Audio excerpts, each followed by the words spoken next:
And welcome into the Friday edition, Robby and Rexrode, 102.5, 106.3 The Game, brought to you by First Horizon, Big Bank Muscle, Small Bank Hustle. Visit firsthorizon.com/get it all. Robby Stanley, Joe Rexrode, Nick Keys are here with you on this Friday morning. Joe Rexrode, good morning. Happy Friday. How are you? What's going on? Doing fine. Coming live from the kitchen of a young lady who's about to turn 97 years old here in Florida. A little bit warmer down here. 97. How awesome is that? It is awesome. And so her party is Saturday, which is the day of the Lions Commanders. Oh, boy. And so my Uncle Bill, Uncle Bill famously, talked trash to the Cleveland Browns fans the last time the Lions won a championship in Canton, Ohio in 1957. He got her a Aiden Hutchinson jersey. Oh, nice. Number 97. Nice. Very nicely done. That's a good touch. There you go. Yes. How about that? So you ready to talk some trash again? It's been a long time since he's been able to do it. You ready for a nice Super Bowl run? Oh, I think he's ready. Yeah, but he's like through all these years, he has had his Lions license plate, or and like it's just, I'm like, dude, have you not noticed that they suck for decades, like your entire life, basically? Okay, hey man, I appreciate your optimism, but hey, Uncle Bill, that makes this last couple of years here all the more enjoyable. Is how much success they've had. Yes, he's owed this and then some. All of them are. Nick Kaiser, how we doing? What's going on? Morning. Yeah, doing well. Had a long night last night, but after 3 rounds, Robby, the Preds won in their first and only shootout of the season. I'm just glad that we got out of there without you injuring Roman Josi, which was and Mitch Korn not going after Alex. At one point, a concern last night. Joe, we were in the post-game press conference, locker room setting last night, and Roman Josi doing a nice job of explaining what's going on in the game, and brushing his hair. I guess Kaiser wasn't close enough to him, so he had to get a little closer, and all of a sudden there's a collision between Josi and Kaiser, and Kaiser's phone goes flying across the Preds locker room last night. Thought we could have a disaster on our hands, Rexrode. Wow. I feel that's interesting. I feel like I see a lot of pictures where Kaiser is like totally hugged up on someone trying to interview him. Are you a close talker, Kaiser, and we just haven't noticed? Getting in tight in there, man. I guess so. I mean, I don't know, but I know what you're referencing, Joe. That was the only photo I could get from the Golden Hall. That was hysterical. But yeah, last night, Roman Josi brushing his hair, and I was pretty normal proximity, I thought, for the most part. There was a collision. I guess not. I mean, what are we talking about? Brushing his hair on his right side. I tried to explain to Kaiser that the microphones that we make nowadays on these phones and things, I mean, they pick up some volume from a pretty good distance away, Rexrode. You don't have to be like in, under his chin. Yeah, that's a good point. Also, hold on a second. He was brushing his hair? Well, not with an actual brush. Like he took his hand through his hair as he was answering a question. He was not sitting at the locker room doing hair and makeup while he was doing, the post-game press conference. It was like Marsha Brady with a huge brush, like feathering his hair. Okay, good. All right. Although he probably I'm like, Roman, you're pretty enough, bro. Yeah, we don't really spend too much time on you beautifying yourself in front of everybody. Yeah. Right. Good stuff. Yeah. But hey, good win for them last night. It was the first shootout that they've had all year, and all three.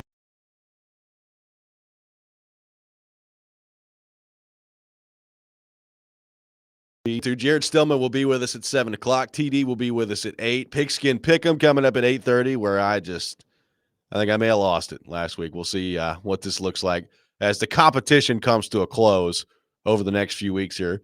Joe, let's begin on the Titans, and I want to start on this front. So Jared spent a lot of time yesterday talking about, for lack of a better term, the Packer way, and Chad Brinker being at the head of this thing with the Titans organization now. They're down to their finalists in the GM search. They've completed those second interviews, so I mean, I would assume like a decision at some point is coming here pretty quickly as it relates to the Titans GM search. We'll see what that looks like. Brian Gutekunst, who is the general manager of the Green Bay Packers, was talking about John Eric Sullivan yesterday at his little end-of-season wrap-up press conference, and he was like, yeah, we'll miss him. It's like, oh, do you know something that we don't? Or are you just anticipating that he's going to get snatched up by somebody? But I thought that was pretty interesting yesterday. But, we talked about the Packer way and how, obviously Green Bay's had a lot of success over the last 30 years. Now, the quarterback play has been an incredibly big part of that. When you go from Favre to Rodgers and now to Jordan Love, they've had really, really good quarterback play. So that's the foundation of why they've been able to have a lot of success. But now, having said that, they've had a lot of really good people in their organization. They do a pretty good job evaluating and drafting and developing and all those things. And we know how important drafting and developing is getting ready to be for the Tennessee Titans. One thing that Jared pointed out that is interesting, he was like, how are you going to be able to build the Packer way when one of the biggest problems with the Titans organization right now is your owner, and the Packers don't have an owner. Like, they don't have a meddling owner that comes in here and gets in the way, for lack of a better phrase. What do you make of if indeed that's what the Titans are trying to do? And this is, Chad Brinker has spent a lot of time in Green Bay. It's the majority of what he knows in the NFL. If that's the model they're trying to build, do you think that that's a model you can build? Is that the model they should build? How do you view the current setup here and what the Titans are trying to do with Chad Brinker? Yeah, well, I think that's a very good point, right? That in Green Bay, whoever is running football, they just basically answer to the fans, as opposed to a billionaire or a billionaire's heir or a billionaire's heiress, right? Yep. I mean, it's and look, sometimes it's just fine to answer to someone like that, but in a lot of places around this league, that just causes more problems. Or it could just, it can get in the way of you doing a good job, or it can cut your job short before you get a chance to do a good job. But I got to ask you, Robby, because like when I think of the Packer way, like that's really the only thing that's, I mean, obviously they've done well. They've picked good players. They've had good coaching and they've won. But to me, it's all about the quarterback, right? So it's a huge part of it.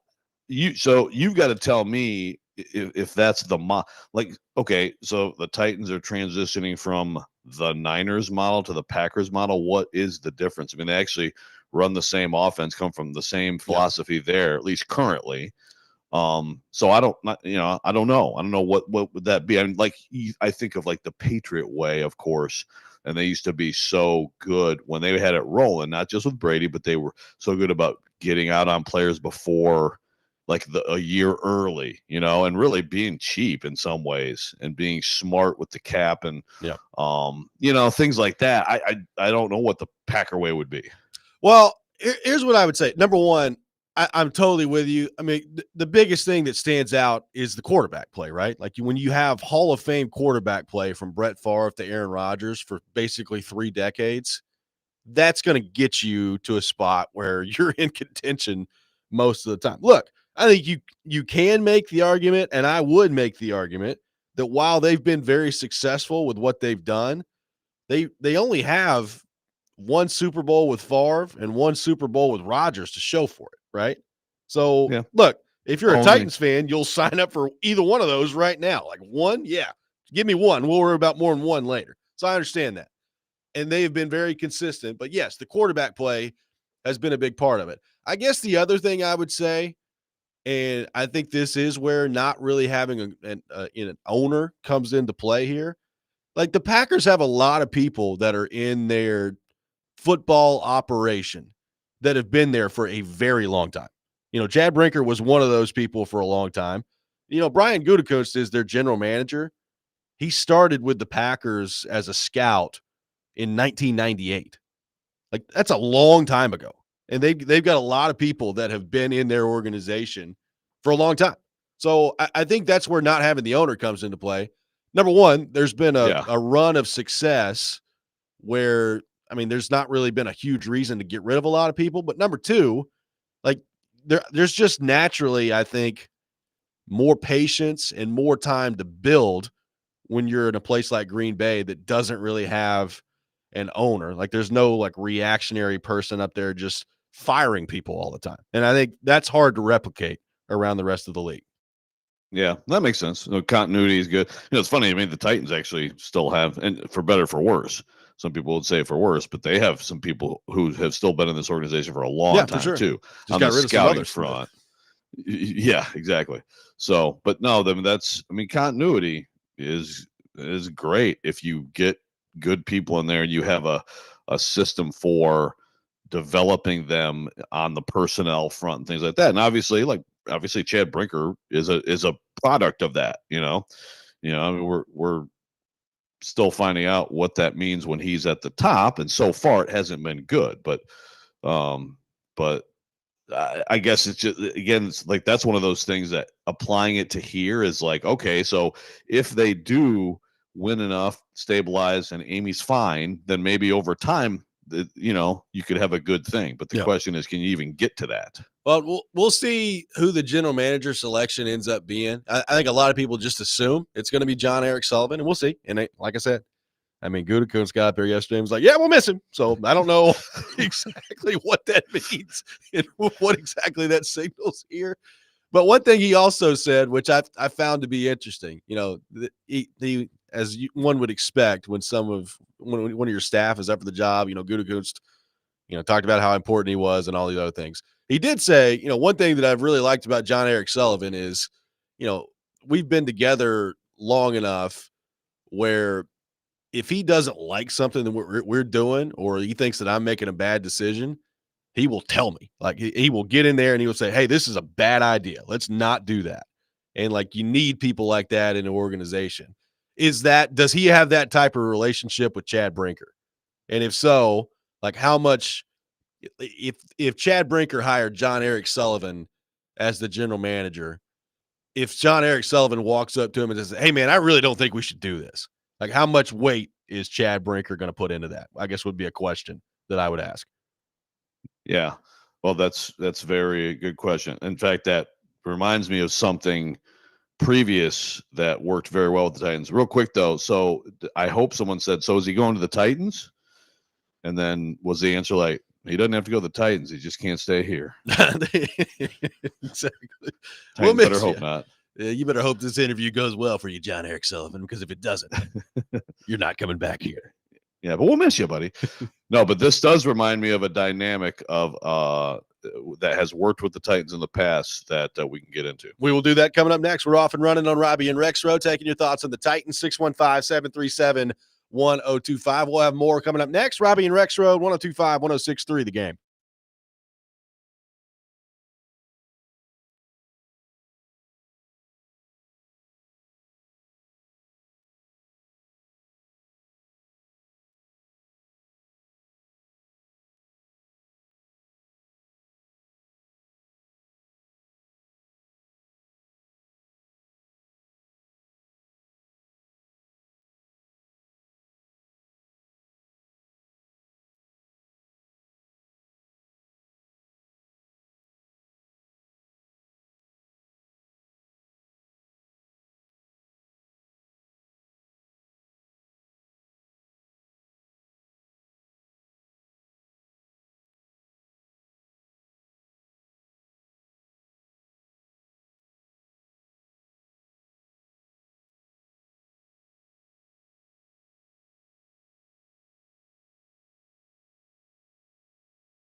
Welcome back in, Robby and Rexrode, 102.5, 106.3 The Game, live from our Busy Bee Plumbing, Heating, and Air Conditioning Game Nashville studios, home of the $99 yearly Beehive membership where the buzz is always about great service. Joe, I brought up the John Eric Sullivan, Chad Brinker connection. Brian Gutekunst, general manager of the Packers, getting up there yesterday and saying, you know what, I love John Eric Sullivan. I'd hate to lose him. We're going to miss him. But he was one of those guys that when I was making what he thought was a bad decision, he was not afraid to get up there and tell me about it, not afraid to tell me his thoughts. And you said that reminded you of another power dynamic from the Titans. Well, it did. So yeah, I mean, I think that was definitely the dynamic with Ryan Cowden and John Robinson. So if you want to look at it that way, Ryan Cowden, and honestly, gosh, what the heck was Cowden's title here? I don't want to mess it up. Was he not just assistant GM? They got all these titles now. You're right. I don't know. It might have been. It just might have been assistant GM. But yeah, he's Robinson's number 2. And I remember at one point, it might have even been going back to the Tennessean, but maybe it was the Athletic. I think it was the Athletic, actually, like a story on some of their, diamond in the rough finds like Khalif Raymond and stuff like that. But, of course, they said that, that he's not a yes man. It's like everybody's going to say it. But I mean, I've got his official title, by the way. Vice President of Player Personnel. There you go. Yeah. Assistant GM, number 2. But, ask anybody who was around during that time, and absolutely Cowden had no fear of contesting John Robinson. We know the famous, not involving Cowden, but involving Blake Bedingfield, the famous, hold on, John, and stand on the table, draft freaking Derrick Henry, man. You got to do it. No. And then gets Malarkey on his side, and they do it. Worked out nicely. But yes, that one worked out nicely. But so yeah, and it's interesting too. I think Cowden and John differed on some things later in Robinson's tenure, and now you look up and you see, and I think that Vrabel and Cowden were probably aligned on a couple things, and now you see that they're together in New England. But point being with this, moving forward with the Titans, is that that is hugely important. I mean, look. My problem sometimes with Dwight Schrute is that he just kissed Michael's butt too much. Okay.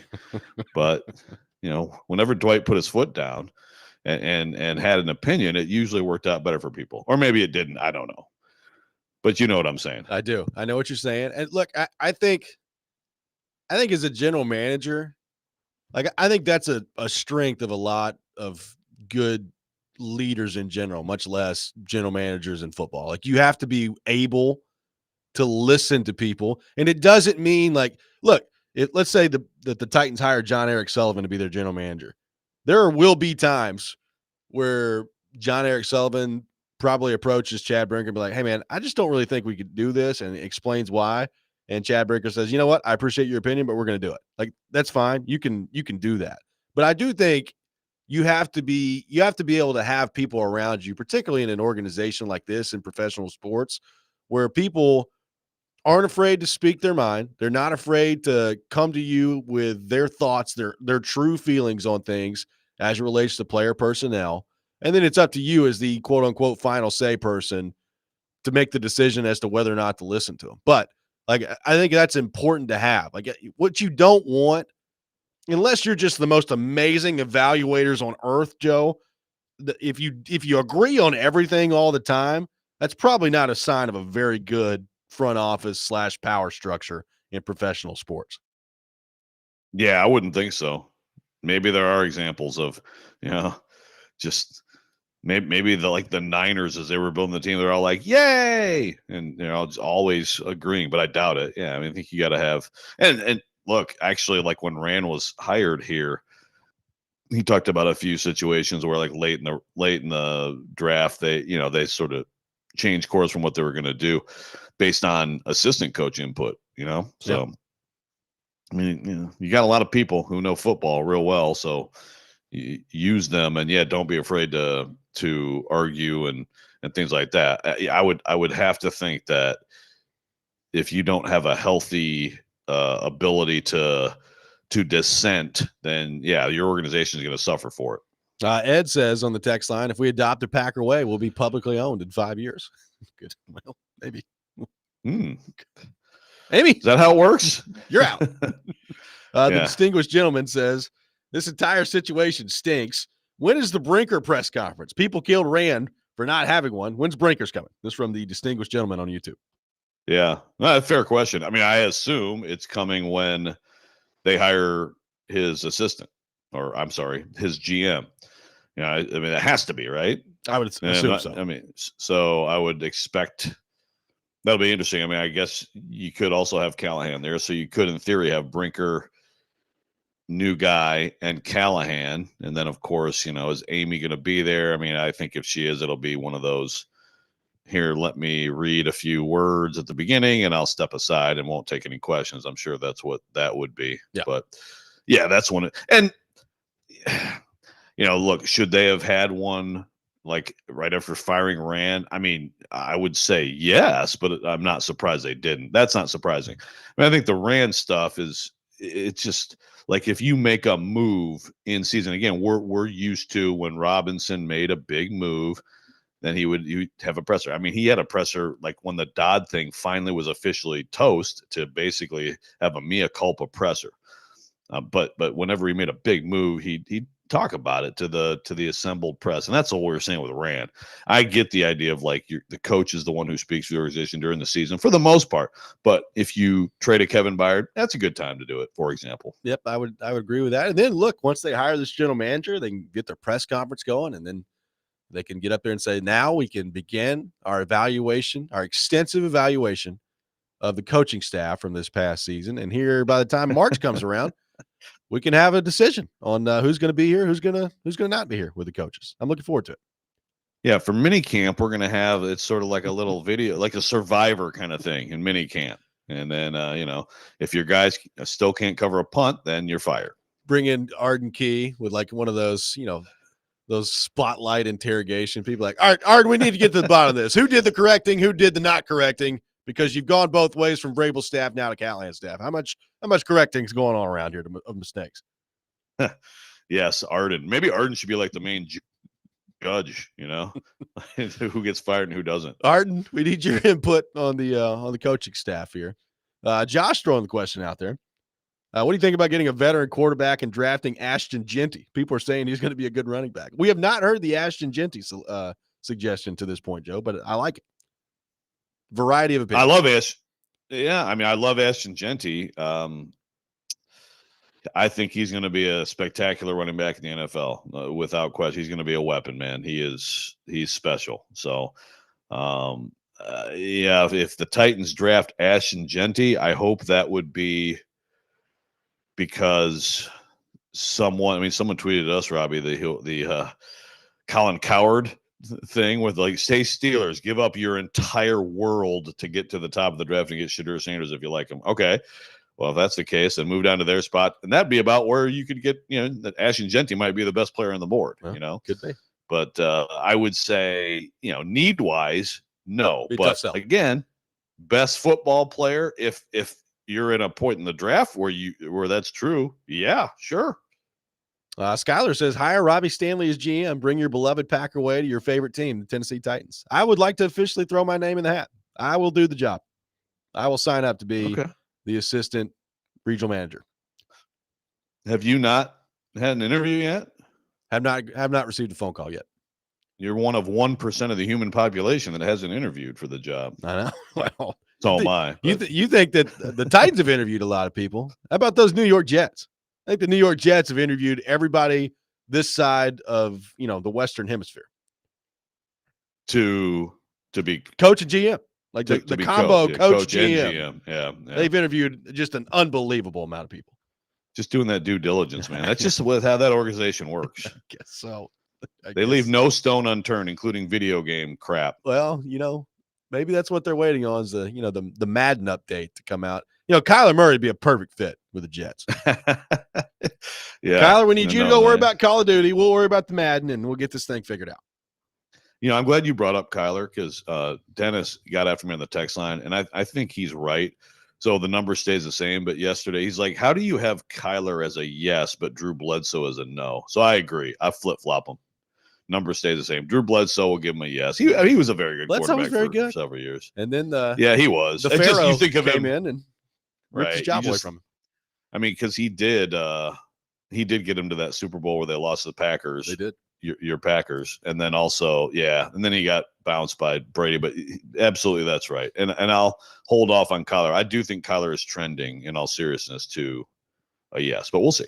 We'll see. 615-737-1025, our phone number. We'll take more of your thoughts on the Titans. We'll get more Titans thoughts coming up next. Also, a big game coming up this weekend that I think is pressure packed. We'll get into all that next. Robby and Rexrode, 1025, 1063, The Game.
Welcome back in, Robby and Rexrode, 1025-1063 The Game, taking your thoughts on our phone and text lines driven by WilsonCountyHyundai.com. Let's head back to our 1025 The Game phone line and welcome in Jared in Spring Hill. Jared, good morning. Thanks for calling in.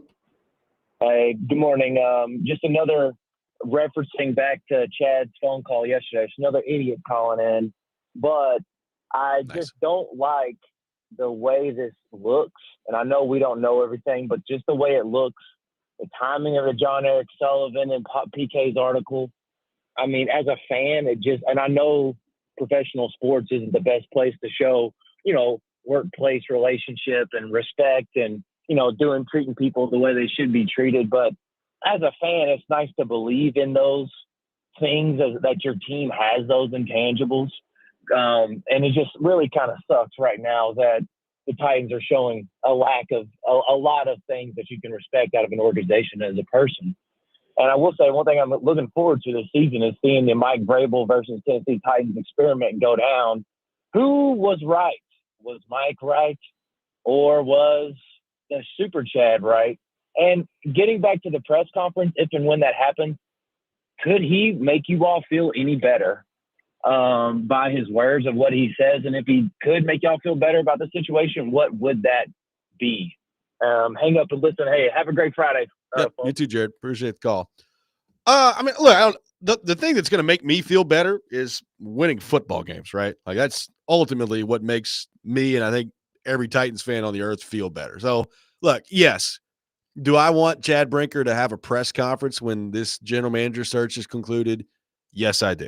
Did we spend a lot of time talking about how Rand Carthon did not really get or execute that part of the job the way an NFL general manager should? Yes. And I think Chad Brinker needs to be more available and needs to address his fan base more than Carthon did. But at the end of the day, Joe, and this was true with Rand Carthon, it'll be true with Chad Brinker. Like if you're winning football games, that's ultimately what matters. So look, quite frankly, I think one thing that we learned from last offseason, look, Rand Carthon did speak on some outlets last offseason on, the Titans official podcast, and we've played the clip about checking the boxes on the preseason broadcast. Chad Brinker and his, as Jared calls it, AI cancer curing model. There's a lot of things that we've talked about that these guys have said. I think a lot of Titans fans say, yeah, the talking I'm a little bit tired of. Go put together a football team that can win some games. That'll be what makes me feel better. Yeah, that's the great thing is we've been clamoring for more pressers, and now it's like, oh yeah, I don't care what you say, man. It's like, great, thanks for having a presser. Now shut up and go win football games. But yeah, it's like I don't know what there would be. I mean, obviously, you hope Brinker is good in those situations and can clearly explain strategy, to a certain extent. But again, this is also the time of year when all the front offices are going cloak and dagger and trying to keep their real intentions hidden and throwing out stuff that, to hope people think they have different intentions than what they do and all that stuff. I mean, look, the whole fan base should be side-eyeing the entire operation right now, 100%, until they demonstrate really on the field that they should be trusted. Now, as we know, once we get into the summer, after they're going to sign some people, they're going to draft some people. And once we get into the summer, just like 31 other markets, there's going to be every possible reason that this is going to be better will be floating in the air. That's just how it goes. So you do have that to look forward to. But ultimately, yeah, show it on the field. Show it, Brinker front office, but also, of course, Brian Callahan. No doubt about it. We've got Jared Stillman coming up at 7 o'clock, TD at 8. We're going to get heavy into the GM search, the Titans, including a take from TD at 7:30 that we'll get to that I found to be a little bit spicy yesterday. I'm interested to get Joe's thoughts on that. I do want to get a quick look at the divisional round this weekend, Joe, and specifically kind of hone in on one game that I think we're all looking forward to, Buffalo and Baltimore. So we know Kansas City's going for the three-peat. We'll see if Houston can stop them. The likelihood is Kansas City's winning that game, and the AFC title is running through Kansas City once again. Having said that, I look at who's left in the playoffs and who has the most at stake.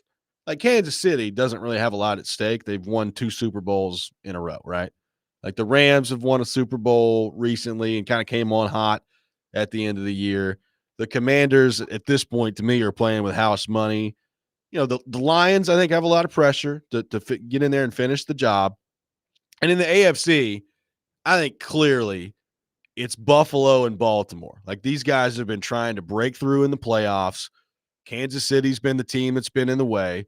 And one of those teams is going home this weekend. One of those teams is probably getting another crack at them, but one of those teams is going home this weekend. I for a game, Joe, that neither one of my teams are heavily involved in, I don't know that I've looked forward to a playoff game this much in a while. Like I'm very much hyped up for Buffalo and Baltimore coming up this weekend. What do you make of the matchup? Who has more at stake? What do you think of this matchup in Buffalo coming up this weekend? I'm with you. It's the best game of the weekend. It could be really like the best game of the whole season in the NFL. And I know some people might look at the Ravens record and be like, but I mean, you look at what the Ravens are, and when they're at their best, they're a championship level team for sure. And so is Buffalo, and it's the 2 MVP candidates. And I'm not upset either way. One of them's going to win it, and it really is. It's the right answer, and it sucks for the other one. I guess I'd like to see Josh Allen win it just because he should win one. He's too good in this era not to have one. But no, I agree with you. I think, on the NFC side, yes, Lions have a lot of pressure, and the Eagles, they got there, didn't finish it.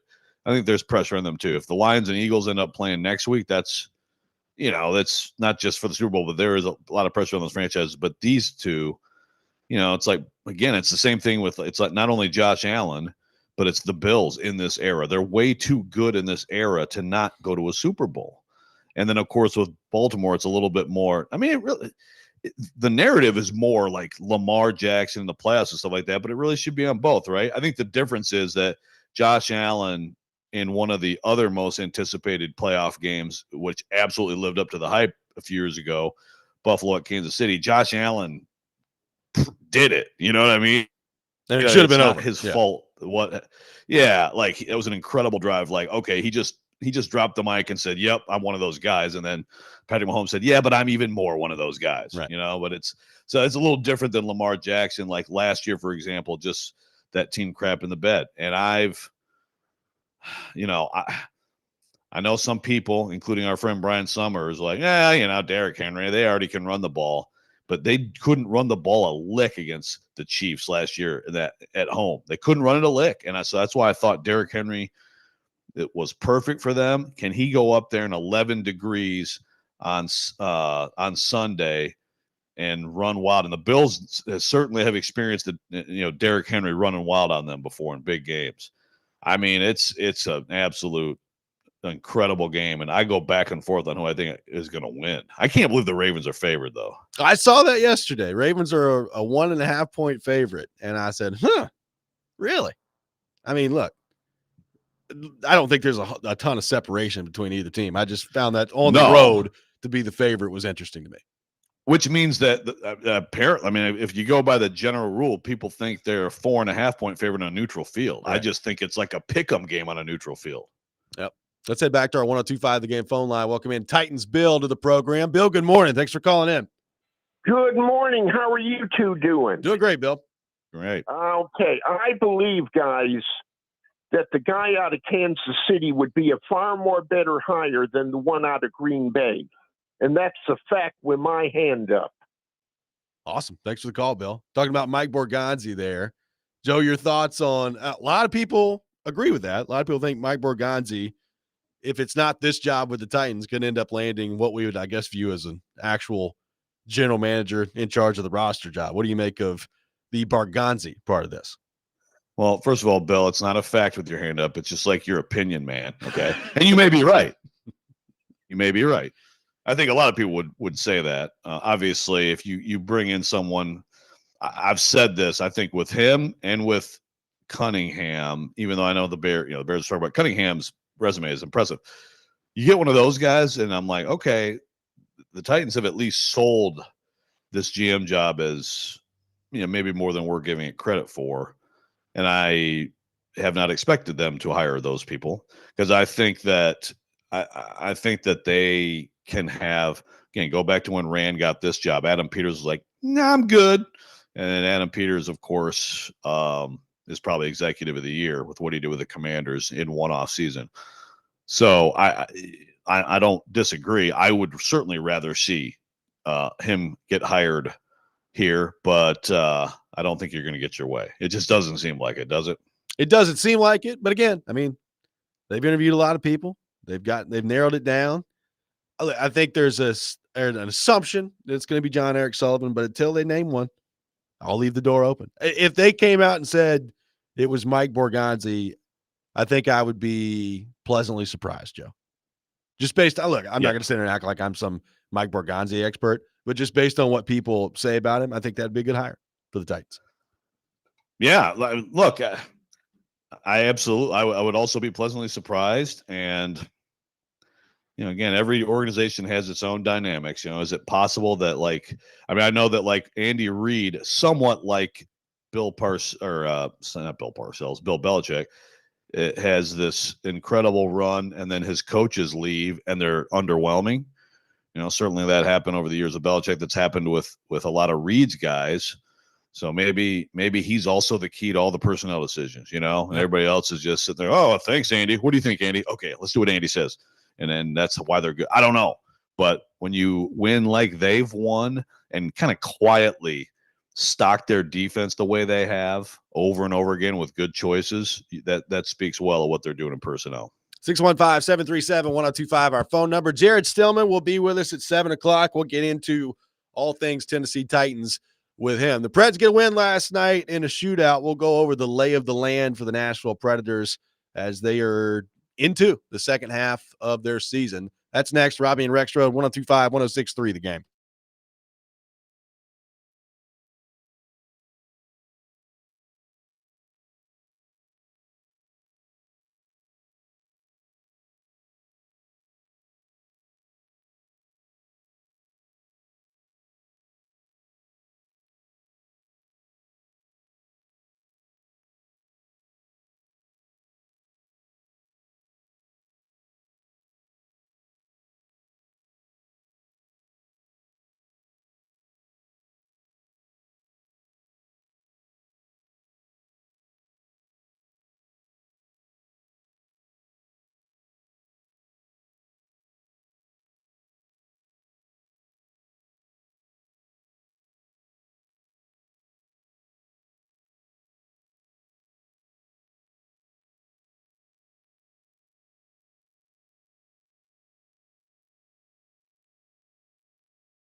Steven Stamkos with the chance here now. He could end it right here. Breaks in through the left, and he scores! Predators win it to win the shootout 3-1 and take the hockey game 3-2. Preds win last night in the shootout against the Chicago Blackhawks. Welcome back in, Robby and Rexrode, brought to you by First Horizon. Big bank muscle, small bank hustle. Visit firsthorizon.com/getitall. Joe, I know the season has been disappointing for the Predators. I am fully confident in saying they're the best shootout team in the league. Undefeated, and they've scored every shootout attempt this year. They just happened to all come last night. There you go. First time they've made it to a shootout all year. What other evidence do you need? I mean, it is what it is. Makes me sad, though. It's like, man, I really miss that Ryan Johansson 8 minutes to wait for him to actually shoot the puck approach for the shootout. Shootout still be going on. if old Johansson was out there. Keyser puts up on the board. They've won their last 7 shootouts, so they're unbelievable in the shootout. Just got to get it to the shootout, and they'll be fine as they move forward here. So Wow. the overall equation hasn't really changed all that much from the simple wins, losses, where are you in the standing standpoint. So, look, they're 12 points out of a playoff spot. They're 44 games into the season. That's just a heck of a lot of a ground to make up in the Western Conference in half a season. Is it impossible? No. Is it likely? Not at all. So that part of it hasn't really changed. I will say they are undeniably playing better over the last few weeks than they have at any point this year. So take that for whatever it's worth. I guess my question now is what is best for this organization the rest of the year, Joe? And I'd be interested to get your thoughts on this because we're deep enough into the season now where we're going to start talking about trades and who's going to be shipped out of here. Like, is Gus Nyquist going to get traded? Are you going to listen on Jeremy Lauzon and Colton Sissons? Like, how deep into this thing are you going to go if you're Barry Trotz? So there's that part of it. And we're also deep enough where, like, I'll speak for myself. Like, I've started to make some calls to people around the league, looking at the draft and being like, all right, well, right now, if the season ended today, the Predators would have a chance to be at the top of the draft. I mean, it's a lottery system in the NHL. So even if they finish dead last, it's not a guarantee that you're getting number 1 overall, but the likelihood is, I mean, they're 30th in the league right now. So the likelihood is you get a pretty decent shot of getting a top 3 pick. So I've started to make some calls on what the draft kind of looks like and some of the guys at the top of the draft. And from some people that I trust pretty highly, like, I basically said, rate this thing 1 to 10, like 1 being Nail Yakupov, 10 being Connor McDavid. Like, what are these? What's the top of this draft like? And the responses that I've gotten are basically like, it's not McDavid, it's not Austin Matthews, but it's probably a tier like right below that, which is pretty good. Like, you'll take those players. So you've got that on the one hand, and on the other hand, Joe, you've got a lot of these guys that because of their contractual situation are going to be here next year and are going to have to be a part of the solution. So I guess my question is, like, what's best for the organization for this season at this point? Is it to be where they've been in the standings all year long and to be bad and to finish 30th or 31st and have a shot at one of these guys at the top of the draft? Or is it to get through the second half of the season and Stamkos plays really well, and Forsberg and Marchessault and Shea and all these guys that have to be a part of the solution next year, and maybe you end up picking 8th instead of 2nd? Like, what in your mind is best for the Predators as they move forward here?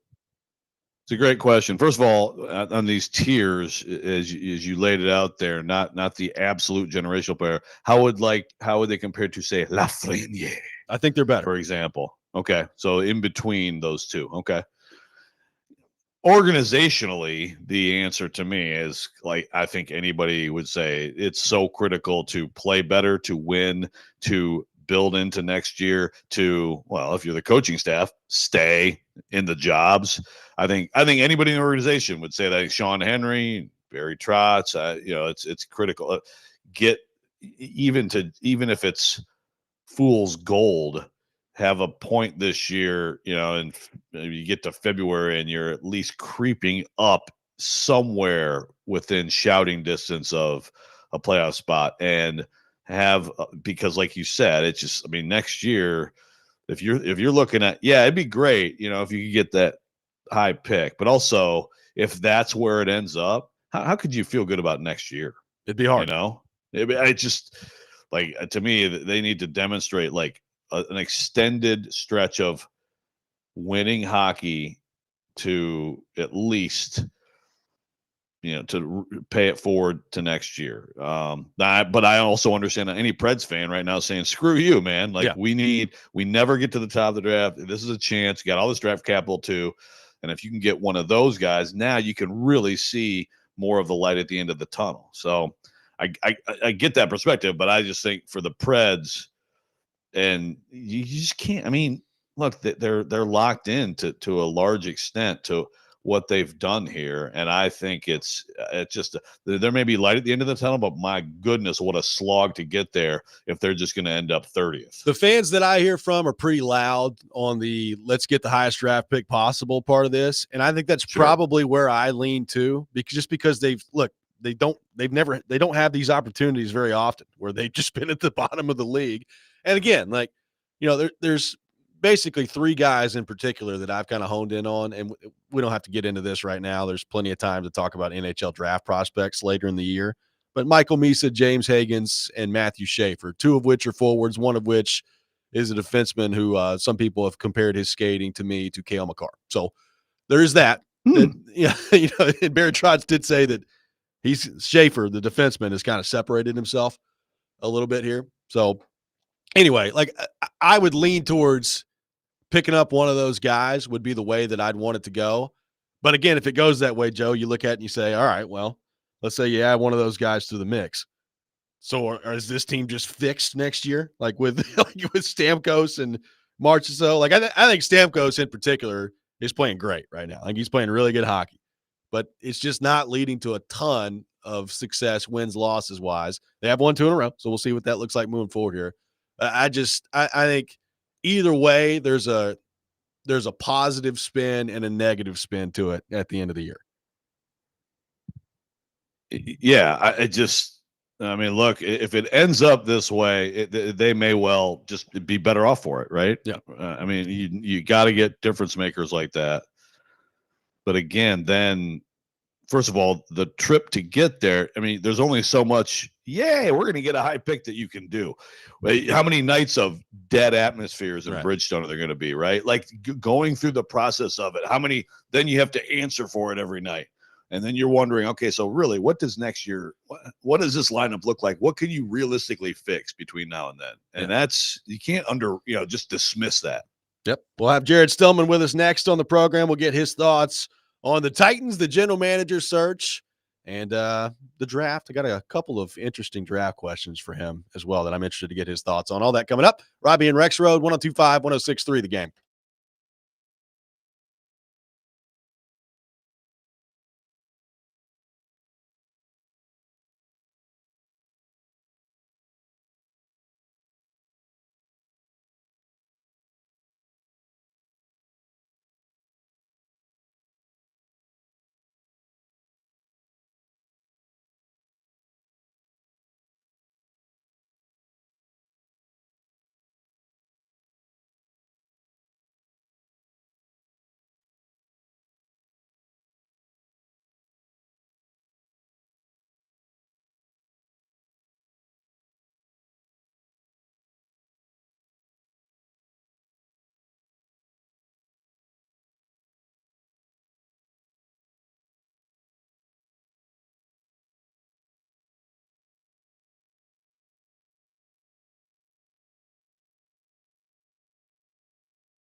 Robby and Rexrode, sponsored by First Horizon. Big bank muscle, small bank hustle. Visit firsthorizon.com/get-it-all. Robby Stanley, Joe Rexrode, Nick Keyser here with you on this Friday morning. And we say hello to our good friend Jared Stillman on the program, who joins us every Friday morning at 7 o'clock. Stilly, good morning. How are you?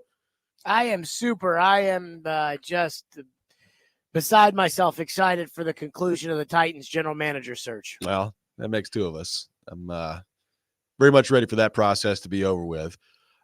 So speaking of that, you spent a lot of time yesterday talking about, the Titans, the Packer way, and trying to, model themselves after the Packers. I think a lot of people just assume that John Eric Sullivan is going to be the one that ends up with the job here.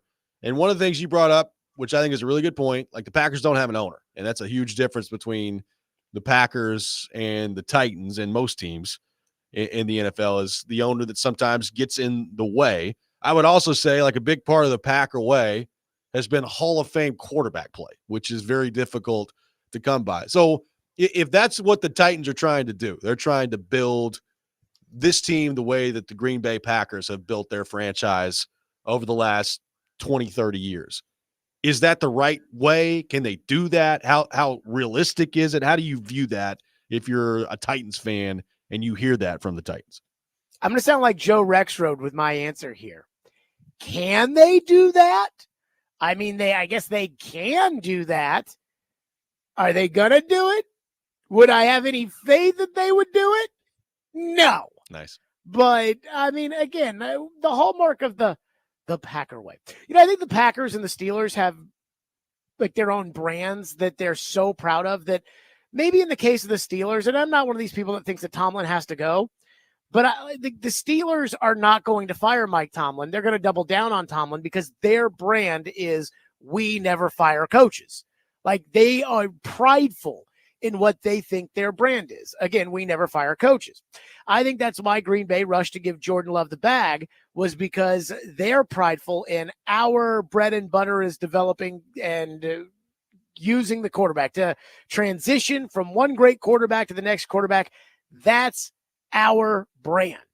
And so in order to do that, if you were the Titans, you'd have to draft a quarterback, sit him on the bench for 3 years, and then put him out there.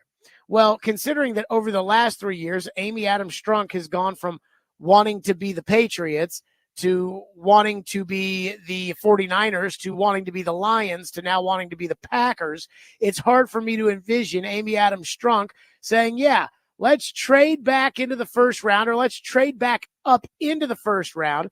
Let's draft Jalen Milroe with the 28th pick. Let's sit Jalen Milroe on the bench for 3 years and play Daniel Jones, and then let's turn it over to Jalen Milroe to be our Hall of Fame quarterback. Like, this is not going to happen. She's not going to have the patience for that. And I think Brinker's full of hot air anyways. I wouldn't believe a word that man says after just what it's looked like over the last year with him as Rand's lieutenant, and then I guess supervisor, and then what kind of feels like professional executioner.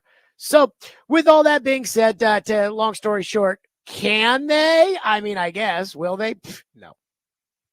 You should have answered it like Jared Stillman. Now, I told you guys when Baker came, it was all against Aaron Rodgers. No, Jared. No, Jared. Oh, Jared. And now they're going to get Rodgers. I was right all along. That's all you had to do. Is that one of your takes? Was that one of your segments yesterday? It should have been if it wasn't. You sound very upset about the fact that I won another week of Jared versus Joe. I think that's like 4 in a row. Yeah. Well, I mean, it is a streak he's building here. How could you not win, Jared, when Caroline doesn't ding you for takes like, yeah, Vrabel, he doesn't get credit for Arthur Smith. It was just to spite Matt LaFleur. And if you don't because get that's what I believe, and that's what she believes too. Yeah. I mean, there's no way. I cannot condemn Caroline to your way of thinking because that's just so dumb. And but she didn't ding you for it. So really, like, you should win every week. Joe, let's get to the Titans. It's just so dumb. Well, that is true. But let me get to a serious question on this Packer way, because yes, that's all I think of too is the long-term quarterback thing. But if all of this, I mean, basically the guts of what they've been doing is carrying over, aren't they still doing the 49er way Kind of.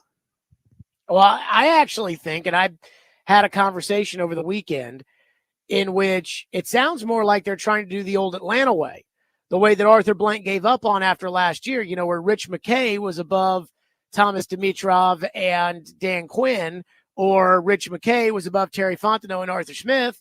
And remember, this time last year, there was a lot of speculation that Bill Belichick was going to be the next coach of the Falcons, but that Rich McKay, who was the president of the team, Rich McKay was not interested in working with Bill Belichick. And the resolution was, okay, we won't hire Belichick, but now Rich McKay runs the soccer team, and Rich McKay is completely out of the Falcons' offices. So it sounds like that's the model they're trying to go to with Chad Brinker, who doesn't necessarily have Rich McKay's qualifications. He wasn't the general manager of a Super Bowl winner, with Chad Brinker playing the role of Rich McKay. So I guess they're now also trying the Falcon way. And I tell you, we just keep running through things, and we want to be this, we want to be that. And again, not exactly sure that the Falcon way is the most popular model to emulate, but hey, we'll try anything around here, Joe. Hey, whatever. How about the Lion way? Hey, Lion way? so. They tried that. That's collaboration. Yeah. They're done with that. Didn't last very long. Okay. It did not. So on the Aaron Rodgers front, we've had a lot of conversations about the veteran QB. Do you feel like Rodgers is the best option? And I've heard you and TD talk about Travis Hunter. We're going to get into that a little bit later this hour. Do you view Travis Hunter as more of an offensive guy coming into the draft? Is that how you'd view him if you were the Titans? Yes. I mean, I think that Travis Hunter might be a better corner than he is a receiver, but corners don't do it for me. I think, if you're going to have a good defense, you're going to get to the quarterback. So, I mean, I'm not worried about, well, he could be a really great corner and whatever. I think he's going to be a really good receiver, probably, an elite receiver, probably not in the Chase and Jefferson range, but probably like one step below that. So kind of the AJ range. I think that's what Travis Hunter probably is going to be. And I value that more than I value the best corner in the history of the NFL. So that's why really I dumb. would play him at wide receiver. I know you think that, Joe. Boy, the Titans, they really loaded up on corners this offseason. How'd it work out for them? But again, I go back to on the Rodgers front. I think to myself, like, I think Aaron wants to play this upcoming season. And the only reason that it came out before week 17, that sources close to Rodgers were talking about this maybe being the end, was because I think Aaron was wanting to not be humiliated if nobody in the league wanted him. The Steelers came out yesterday and said, we are not interested in Aaron Rodgers. So there may not be a place anywhere else for Aaron Rodgers. And again, this is not a patient ownership. This is not a patient fan base. And I'm just going to say this. You thought things were ugly this year when they didn't go right. If Chad Brinker and the Chad Brinker cronies are in charge and things don't go right next year, this fan base might storm the Bastille. And so what do you do in order? You can't run Daniel Jones out there and tell the fans, just trust us.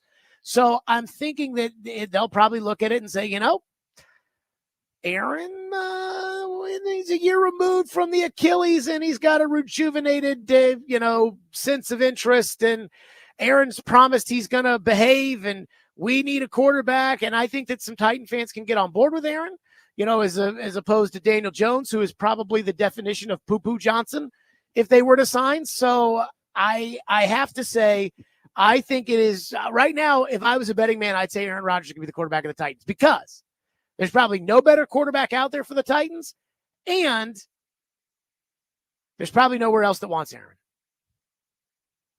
So you'd rather have a second-tier receiver than the greatest cornerback of all time? Are you calling A.J. Brown a second-tier receiver? Well, that's what Travis Hunter profiles as a did. number one wide receiver in the NFL. But again, there's a difference between a number one wide receiver and Justin Jefferson, right, who looks like Jerry Rice out there. Yeah, I mean, obviously, if you say, top three in the NFL, receiver or corner, I'll take receiver. I'm with you on that. Like, I'll slot that position ahead of corner. But your dismissal of the importance of cornerbacks in the NFL, like touch grass, dude. Ask Trevor Maddich, ask TD, ask anybody you respect their opinion on football, and they're gonna dude, what do you? Yes. I would also rather have an edge rusher, but my God, it's important to have good corners. And you're going to compare it to these corners. Well, one of them didn't play all year. Actually, two of them didn't play all year. And they had a 5th-round pick who was one of the best things about their defense. Like, if you have a great corner who can man up with anyone, who can basically take away a half of the field like a Woodson did, like a Dion did, you know how powerful that is? That helps your pass rushers. I mean, they work in tandem. You mean like Sauce Gardner and the Jets? I mean, Sauce Gardner is really good, but I think that Travis Hunter, I mean, I'm talking better than that. I mean, I watched Stingley last week, and Stingley, like Justin Herbert, was shocked a couple of times at a couple of his passes that otherwise those are completions. It's like, oh my God, where did that guy come from? That is a huge asset in the NFL. I will say this though. What does Justin Herbert not have? Number 1 wide receiver. Let's put Travis Hunter on the field with Justin Herbert and see what happens.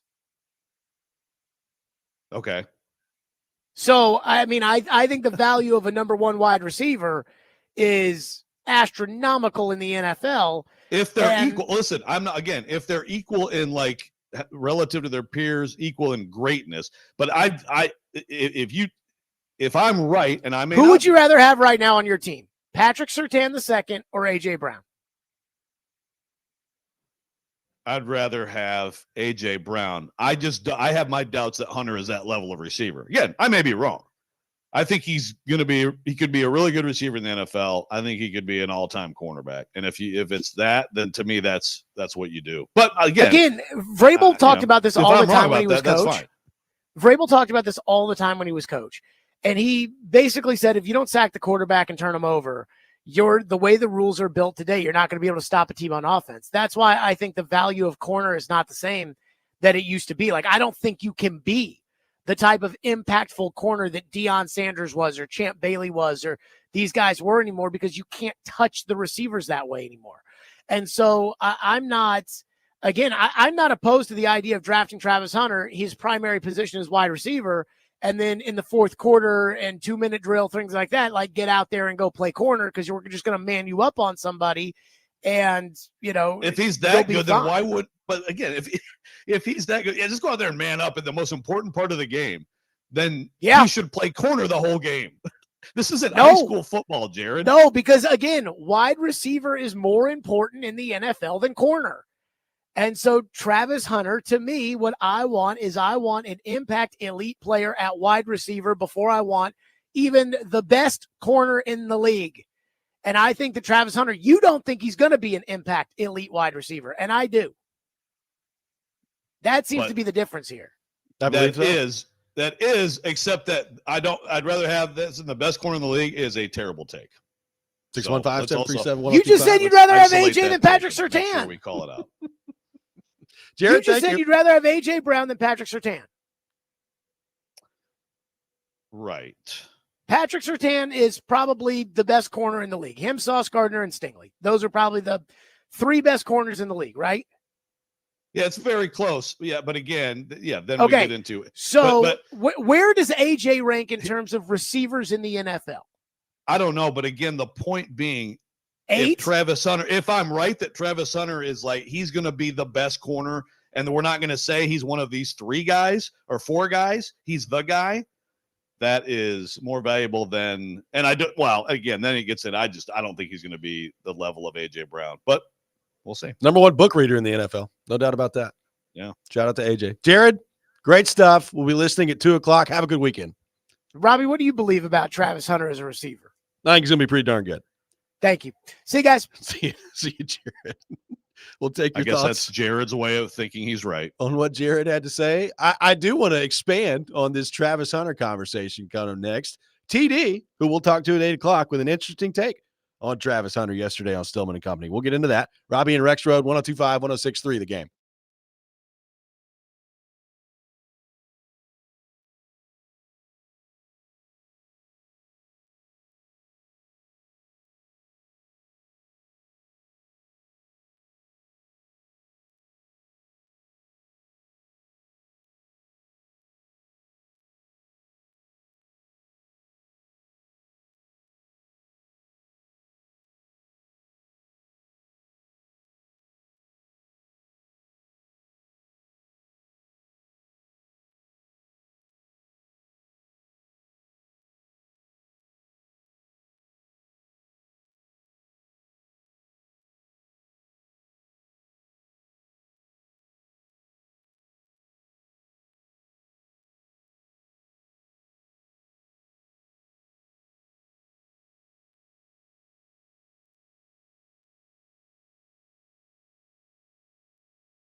Welcome back in, Robby and Rexrode, live from our Busy Bee Plumbing, Heating, and Air Conditioning Game Nashville studios, home of the $99 yearly Beehive membership, where the buzz is always about great service. Appreciate Jared Stillman for being with us in the last segment. TD will be with us at 8 o'clock. We'll get into all things Titans with him.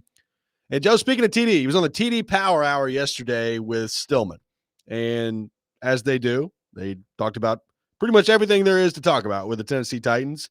Always love TD on Jared's show on Thursdays. Travis Hunter came up, and Jared threw out his take that he would go with Rodgers as the quarterback, and he would draft Travis Hunter first overall and have Travis Hunter play wide receiver. TD's response to that was basically like, Travis Hunter, his position for TD would just be playmaker. Like, he's playmaker. And, he'd line him up in the backfield on occasion. He'd play at wide receiver. And TD also said, like, as far as a corner, that he's not overly impressed, was the way that he put it, with Travis Hunter as a corner. And he didn't say he was like a bad corner. He just said he's not overly impressed with Travis Hunter, specifically at the cornerback position. Joe, you are overly impressed with Travis Hunter at the cornerback position. What'd you make of that take from TD, who we will talk to in just over 30 minutes? No, that's very interesting. And look, straight up, TD grinds on the film of these guys. I totally respect TD's, football opinions. So that's, first of all, it's very surprising to me. I mean, it definitely differs from some draft folks out there. But I've heard both. I've heard both opinions. Look, my evaluation is based on watching Colorado this year. I did watch quite a bit of them. I mean, I've watched a fair amount of him the last 2 years. And it's just his recovery speed on some of those plays. It's just phenomenal. And his overall speed. So get the ball in his hands. I mean, there's a lot of different ways you can use that speed. I just think he has a different level of speed, but also change of direction. So I know that there are some underlying numbers, with him at corner this year that aren't spectacular. Man, just watching games and watching him play when they have him in man, or even just his instincts on some of the picks he had or PBUs he had in zone, man, I thought he was incredible. So, but that's a very interesting take from TD. I'm interested to talk more about him with that at the top of the hour. If that's true, if that's how the Titans viewed him, that's basically what his draft identity will be, then yeah, I think maybe receiver is better. Is he great as a receiver? Again, maybe I'm wrong on that too. I've seen nothing with him at receiver that was like bad. I mean, it's all good, I guess it's just like, I guess I'd have to see more there, and maybe I missed some stuff where he just, to me, like, doesn't compare to some of the, like, he doesn't, like, again, I'm watching college football this year. I would take Ryan Williams and Jeremiah Smith over Travis Hunter if we're just talking about wide receivers, and they're both freshmen in college football. Now, I know they're both absolutely insane freshmen, but that comes to mind. I think those two guys are both absolutely going to be better than him as receivers in the NFL. Maybe I'm wrong. Well, I also think both those guys have a chance to be at the top of the league when they get in there too. Like, I think both those guys have a chance. Look, I think Travis Hunter, if Travis Hunter was purely a receiver, I think he would be a really, really good receiver in the NFL. I do. Like, I think he would be. I mean, look, not all Bolitnikov awards are equal. Like, Jalen Hyatt won the Bolitnikov, and he's not going to be a good, really good NFL wide receiver. So I think when you look at his size, like, he's not going to be the outside guy that, like, a Jamar Chase, and Jamar Chase you could put anywhere. Justin Jefferson you could put anywhere. But I don't think he's going to be that. But I do think what you brought up with him, the speed, the instincts with the ball in his hand, like, he really intrigues me in the NFL as somebody that you can throw the ball to and get the ball in his hands and make plays for you and score points. Like, I think he really would help the Titans on the offensive side of the ball. Like, I've watched him play a lot. I'm not an expert at evaluating the cornerback position, so I think he's a really good corner at the college level. How's that going to translate to the NFL? We'll see. But I am more intrigued with him on the offensive side of the ball. And that's probably just because we've been so starved for offense around here that any help they could get on the offensive side of the ball, I'll take. Yeah, I get it. Noah on the text line, driven by Wilson, kindofhunter.com, says, how can we speak intelligently on the potential of Hunter at either corner or receiver when he split his time between the two? He wasn't able to focus on one, so we really don't know what his ceiling looks like. Well, yeah, I mean, that's the thing. He played both at such a high level while playing every snap. That's just, I mean, that's part of why he's possibly the number one pick, or he's certainly going to be top 3 or 4, right? But I mean, if you play every snap, that does mean you play both positions fully, right?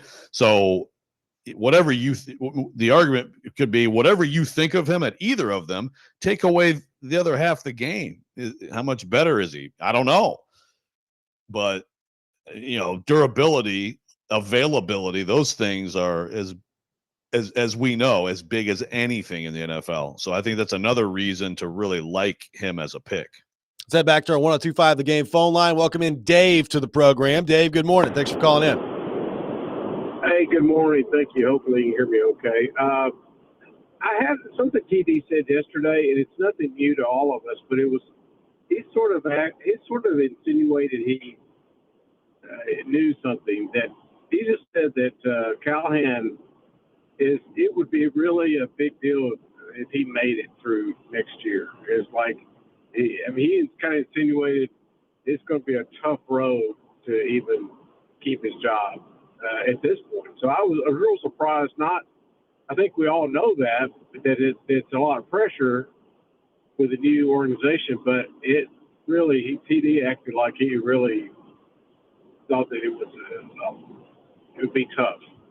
Thanks. Yep. Thanks for calling. Well, I think it is going to be tough. I think it's going to be, look, first off, the track record lately of people keeping jobs around here is not very good, Joe. So there's that to look at. You're coming off a 3-14 season. And I think a big part of this, and Travis Hunter factors into this too, like how much better can you get in one off season? Like, let's say they went the Rodgers-Hunter route and you ended up with Aaron Rodgers at quarterback. You still have Calvin Ridley. And let's say they did want to use Travis Hunter at wide receiver. Like, how much better is that team than the one that just exited the field mercifully for the last time this year? I don't know. It's a great question. He's going to have to be incredible, for it to like really move the needle, Mr. G says, yeah, I'd rather have Amon-Ra than Pat Surtain. I just don't think Travis Hunter will be as good a receiver as Amon-Ra. And I do think he could be as good a corner as Surtain. That's my point. That's what I think too. But again, TD's giving me doubts now. 615-737-1025, our phone number. We'll continue the discussion on Travis Hunter. A lot more of your thoughts to get to. Robby and Rexrode, 1025, 1063, The Game.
Welcome back in. Robby and Rexrode, 102.5, 106.3 The Game. Robby Stanley, Joe Rexrode, Nick Keyser here with you on this Friday morning. We'll have the Rex Rant with Joe Rexrode here in about 10 minutes here on the program. Teron Davenport will be with us at 8 o'clock. We'll get into all things Titans and Travis Hunter. With him, Robby and Rexrode brought to you by First Horizon. Big bank muscle, small bank hustle.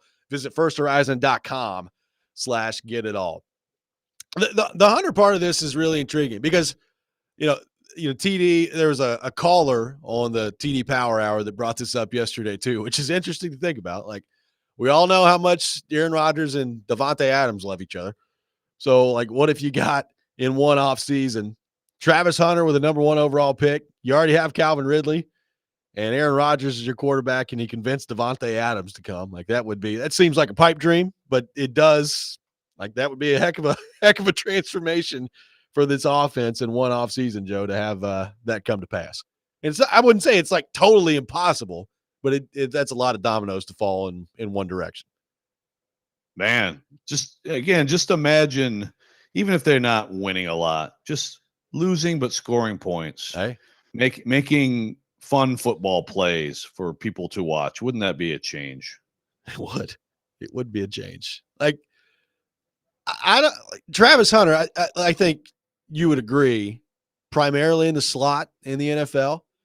And you can change the game from the slot, right? Like, Amon-Ra St. Brown is the perfect example of that. Like, he is, no doubt about it, number 1 wide receiver for Detroit. And when you start to, go through the top wide receivers in the league, you don't have to get down the list very far before he comes up. Can Travis Hunter be that in the NFL? I don't know. Like, that's a pretty high bar. But I do think the athleticism that he brings to the table and his ability to, with the ball in his hands, just make play after play, I feel really good about him being a really darn good receiver in the league. I guess the question then becomes, like, what if he is a really good receiver and he is an elite cornerback? Like, how do you use him if you're the Titans? Because I think even if you feel like his best position is corner, he's too talented to just not use it all on the offensive side of the ball.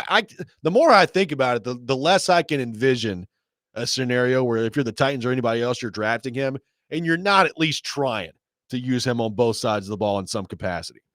Yeah. No, I agree. Like, obviously that increases his value. And if he's that dominant as an athlete, even in this league, which I think is possible, then yeah, it just seems to me, it just makes more sense. Maybe just because we haven't seen it the other way, but it makes more sense to be a full-time defender and then returns, jet sweeps, reverses. Yeah, a package of plays on offense where you're downfield catching passes, as opposed to full-time receiver and, like Jared, throw him at the end of the game. I just, like, if he's that good, I mean, hey, who knows, man? Maybe he'll be Jim Thorpe and he'll just play every snap in the NFL too. I don't know. If that's the case and he's that good and he's that effective on both sides of the ball, then he sure as heck is worth the number 1 Then you pick. need to draft him. I mean, yeah. I mean, it's a no-brainer. So, and yeah, with the slot receiver, yeah, if you want to make that comparison, I mean, think about Amon-Ra. One, he never drops the ball, but also he's almost like a running back at receiver, and he obviously has he's great at getting open, things like that. But like, he always falls forward. He's physically takes all this punishment in the middle of the field. Slot receivers, they're going to get hit by linebackers and safeties a lot. Yep. And those guys hit harder than corners, and so and he just is he's incredible. He's a beast. I don't look at Hunter the same way, but of course, you can be a great player and line up inside, and even great outside receivers get put inside a ton to challenge defenses, try to find matchups and all that stuff. I don't have an issue with that. It's fascinating, to think about, first of all, the evaluation as time goes on and everybody goes through all of it with him and how he's viewed. And I'm just interested to know are there going to be teams that see it completely different from other teams? Yeah. This team is like, oh, he's a corner and that's it. And this team's like, he's a receiver and that's it. And how many teams actually would entertain he's so good and he proved his durability in college that we're actually going to try that in the NFL. It seems like you're begging for injury if you do, but maybe someone would. Well, how much different is it? The conditioning part of it, I'm not really worried about, because the conditioning part of it, I think he proved that he can handle it. But I do think like wear and tear, the physicality of this league is just different than it is in college football. So how prepared is he to be able to play significant snaps on both sides of the ball? And are there some NFL teams that that's a non-starter for them? Like they say, you know what, we're not even gonna mess with that. Like we view him as a really good cornerback, or we view him as a really good receiver. Like we've talked about it. He wants to play both sides of the ball. Of course he does. How many teams think that that's plausible? And how many teams want to explore that based on what you said, which I do think you have to worry about to some degree. Like, are you asking yourself for injury at that point if you're allowing him to do that? Yeah, like you play the Ravens and you have the ball, so you go over the middle, and then Patrick Queen smashes you, and then you come right back on the field, and here comes that Derrick Henry stiff arm. So good luck with that, Travis. Or how about the combo of like Fred Warner taking a shot at you and then try to tackle Debo? I mean, it's just, man, that's where, I'm with you. Conditioning, I don't have it's Patrick incredible. Queen plays for the Steelers, by the way. So there's that. Oh my gosh, that's right. He's a Steeler now. I'm so sorry. And I'm sorry for you, Patrick. It's too bad you're not still on the Ravens. You'd be feeling a lot better about things. That is true. But you get my point. I do. We'll have the Rex Rant with Joe Rexrode coming up next. TD will be with us at 8 o'clock. We'll get into the Travis Hunter conversation with him as well. You're listening to Robby and Rexrode, 102.5, 106.3 The Game.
Sometimes he wakes up on the wrong side of the bed. And sometimes he's just, well, Joe. Awkward moment. Let's do it. This is the Rex Rant, now on Robby and Rexrode. Post-game show is brought to you by Christ, I can't find it. The hell with it. Hello, Tribe fans. Welcome back to Major League Baseball. Sort of. Paid attendance today is 1,412. Some of them were driven away by that little 10-run first inning the Red Sox put up. Take over, Monty. I'm in the bag. Just a bit outside. He tried the corner and missed. It is that time of the day, time for the Rex Rant with Joe Rexrode. You can check it out every morning here on the program. R.I.P. Bob Uecker. Lost a legend yesterday, Joe. The floor is yours. Yeah, start with that. Rest in peace, Bob Uecker. Absolute freaking legend. And I celebrate the whole thing. I think most people would know him best from Major League, which, you can't. That movie is hilarious on a million fronts, but it's nothing, without him. But I mean, hey man, I was a Mr. Belvedere watcher. Okay. I mean, I his Miller Lite commercials were fantastic and just an absolute legend. Vaughn, a juvenile delinquent in the offseason. and 90 years old, man. Good for Bob. Rest in peace. There's no transition from that to what I'm going to talk about, but I am here in Florida celebrating my grandmother's 97th. And I just want to talk about my Aunt Mary a little bit. I've talked about my Aunt Mary some, right? You have. For people who don't know, my Aunt Mary is the youngest of four of my grandma's kids. My mom is number 2, Aunt Mary number 4, and she was 12 when I was born. So I was like Aunt Mary was kind of the the late arriver to the family, okay? And so I was like her little, her like little show and tell, bring her to school type thing, you know what I'm saying? So Aunt Mary, love her very much. She is a trader. She moved to Denver, and her and her husband had a restaurant out there, and they got season tickets the very first day. The Quebec Nordiques and Patty Roy moved to Denver, so she abandoned the Red Wings. Nice. And yes, last night I was forced to sit there and watch Oilers Avs. I wake up this morning to my delight to find that the Avs blew that 3-0 lead and lost 4-3 to the Oilers. I cannot wait to talk trash today. They did. But here's what I want to ask on Aunt Mary.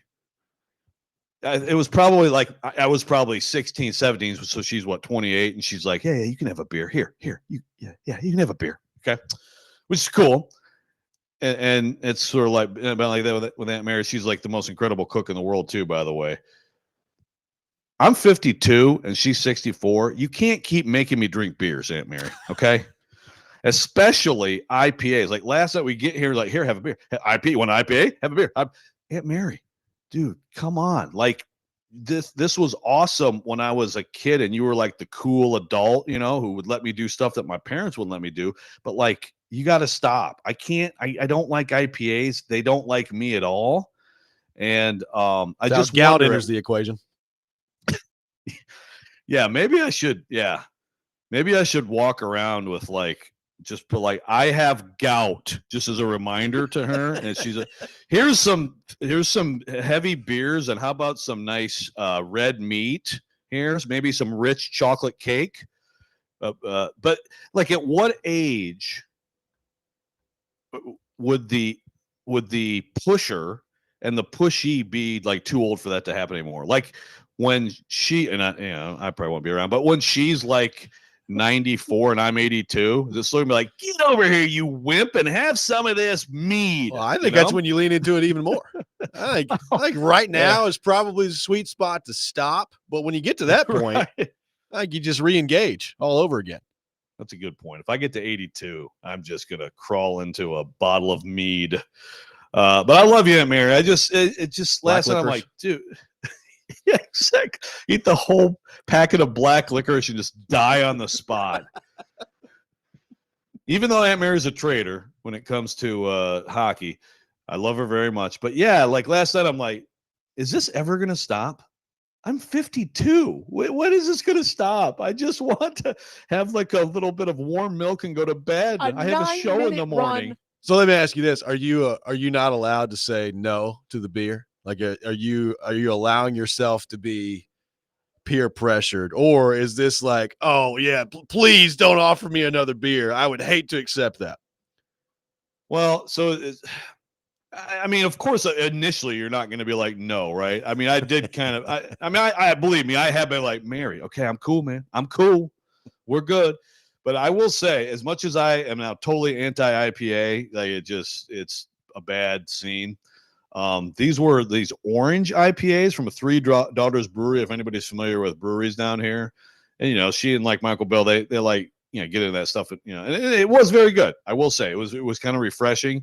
It strangely it did taste like orange, but it wasn't like gross fruity. Now we're getting to the bottom of it. You enjoyed every minute of it. So I did. So I liked it, but also it's like I can't do that stuff anymore.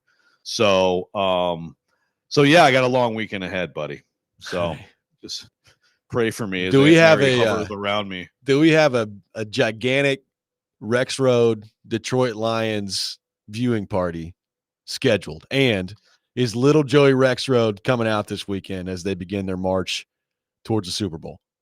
There is a huge party. It's my grandma's 97th because that was always going to be Saturday, and of course the game is Saturday, so it then leads into the whole family gathering for the Lions. Like I said earlier, my Uncle Bill, the oldest of the four, got her a Hutchinson jersey, which is 97, which is pretty sweet, I must say. So, yes, but little Joey Rexrode will not be wearing any Lions gear. I do have Katie got me a Detroit Bad Boys t-shirt for Christmas. Okay. So I will wear that because that's a team that I never abandoned. I can't, I just have to be happy for these people, and I'm going to be there to comfort them, and maybe I need a few IPAs to comfort them when they lose to the Commanders, and they are reminded once again that the Lions are going to break your heart in the end. A mighty team that will not yield. So if they punch their There you ticket go. to the Super Bowl here in a couple weeks, you gonna allow yourself to believe then? You gonna allow yourself to re-embrace your childhood? They could be up 31-3 with a minute left in the Super Bowl, and I would still be certain they'd find a way to lose. I don't think I believe you. I think you're going to be all in again here in a couple weeks. We'll see. We'll see. More IPAs, more likely. We'll have Teron Davenport with us coming up next. We'll get into all things Tennessee Titans. We'll get into the Travis Hunter discussion with him as well. This is Robby and Rexrode, 102.5, 106.3 The Game.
ESPN's Turon Davenport, Talking Titans, now on Robby and Rexrode on ESPN, 102.5 The Game, and the Game Nashville app. It is that time of the week. We head to our 102.5 The Game phone line and welcome in Turon Davenport, ESPN NFL Nation Titans reporter, host of Talking with TD. TD, good morning. Thanks for being with us. How we doing? All right, man. Life is good, man. Good morning. Thanks for taking time to be with us. So, TD, I want to start on the Travis Hunter front. We talked with Stilly about Travis Hunter earlier. We've had a lot of different people weigh in on the role that he could play in the NFL. I heard you yesterday on the Power Hour talking about him being playmaker. That's how you would define Travis Hunter and what he could be in the NFL. How do you view him offensively and how that could translate in the NFL? And how do you view him at corner and how that could translate to the NFL? Yeah, well, I mean, when I watch him, I get more excited when I see him on offense. He's solid as a corner. I don't know that he's top 5 pick as a corner, right? You're looking at some corners like Dion, like Champ Bailey. Like, these are guys that were picked early and had an impact. I don't know that Travis Hunter is that defensively, but you look at him offensively. Again, I don't call him a WR and RB. It's PM. He's a playmaker. And for me, I would have him line up at X, at Z, at slot, in the backfield. And for sure, every single return that's made, he's going to be on the receiving end of it. That's how I would look at it. Well, I'm definitely deferring to you in terms. I mean, I watched him play at Colorado, but man, there are a few plays that stick out where his recovery speed and change of direction at corner, I thought was incredible. But when you just on that side of the ball, where is it that you feel he's lacking or just not elite? I think it's more just. You look at some of the big games that teams have had against him. I believe it was Arizona State, a receiver there. He had a big, and there were a few big games. So it's not necessarily like any particular traits or anything like that. I just think that he could have more of an impact on the game, like as a playmaker as opposed to defense. I don't think that he's lacking at all physically or anything like that, but he's just not as impactful of a player to me on defense. So, TD, with that in mind, we just don't see guys very often in the NFL play on both sides of the ball. Obviously, he did that in college at a really high level. Do you think that that's feasible for him at the NFL level? Do you, if you're the Titans viewing this, how would you view the idea if you're Brian Callahan, Chad Brinker, and everybody making decisions of him playing on both sides of the football? Yeah, well, so you got that guy, L'Jarius Sneed, getting a lot of money, and you gave up a 3rd-round pick to get him a swap 7th-round picks last year. So he's the guy that I think it should start with at corner if I'm the Titans. And then you got your Dobe Awuzie and Jarvis Brownlee Jr., who I think is going to be very similar as far as the ability to Sneed. So those are guys, and don't forget Darrell Baker. So long story short, they're pretty well stacked at corner. I think Travis Hunter could come in and, he could be a guy in that rotation, maybe give him the nickel spot. And forgot about Roger McCreary as well. So I wouldn't play him much at corner. I think you look at him and you want his impact, just, playmaking ability. John Glennon right now, could they bring Trey Avery back? Sorry, I had to do it. had to do it, John. Had to do it. All right, so yeah. TD, so if this becomes Packers South with the front office, we were talking earlier about, what is because when I think of the quote unquote Packers way, I mean, I just really the only thing that comes to mind is just the quarterback long-term development and the fact that they've, if Jordan Love keeps progressing, that's just an absurd run, obviously, from Favre, Rodgers, Love. But other than that, I don't know what that would really mean. And also with all of the basically the leftover components, other than like Rand and Anthony Robinson, basically, isn't this still kind of like the 49ers model? How would you compare those two, and what comes to mind for you if we're talking about like sort of a Green Bay approach? Yeah, for me, the Green Bay approach is really does stick to what Chad Brinker, and it's not like earth-moving renewal of a idea or anything. The draft, develop, retain. But when I think of the Green Bay Packers, I think of sound drafting, and I think of being conservative in the free agent market, other than, a signing here or there. Like you look at when they signed Zadarius Smith and Preston Smith, they've done some moves, but they've always been pretty good and solid. Like Charles Woodson, when they signed him, they've made good moves free agent wise, but it's rarely an earth-breaking one. So that's what I look at with the Packers. And also, if they could get the Packer way down here, that would be really good, because this organization hasn't seen consistent quarterback play in a while. And, they drafted 2 quarterbacks in the first round, in like a 20-year span. And those are pretty much the only offensive players they drafted in the first, but it's worked out pretty well for them. So that's why I look there. The 49ers, we know what it is. They make the free agent moves. It's just very, very sound business. That's how the 49ers do. But I do think it's going to be Green Bay South. I could see, John Eric Sullivan getting it maybe today, getting named that position, the GM position. And I would imagine, I'm pretty sure there's going to be some other movement there as far as Green Bay influence being influxed into the organization.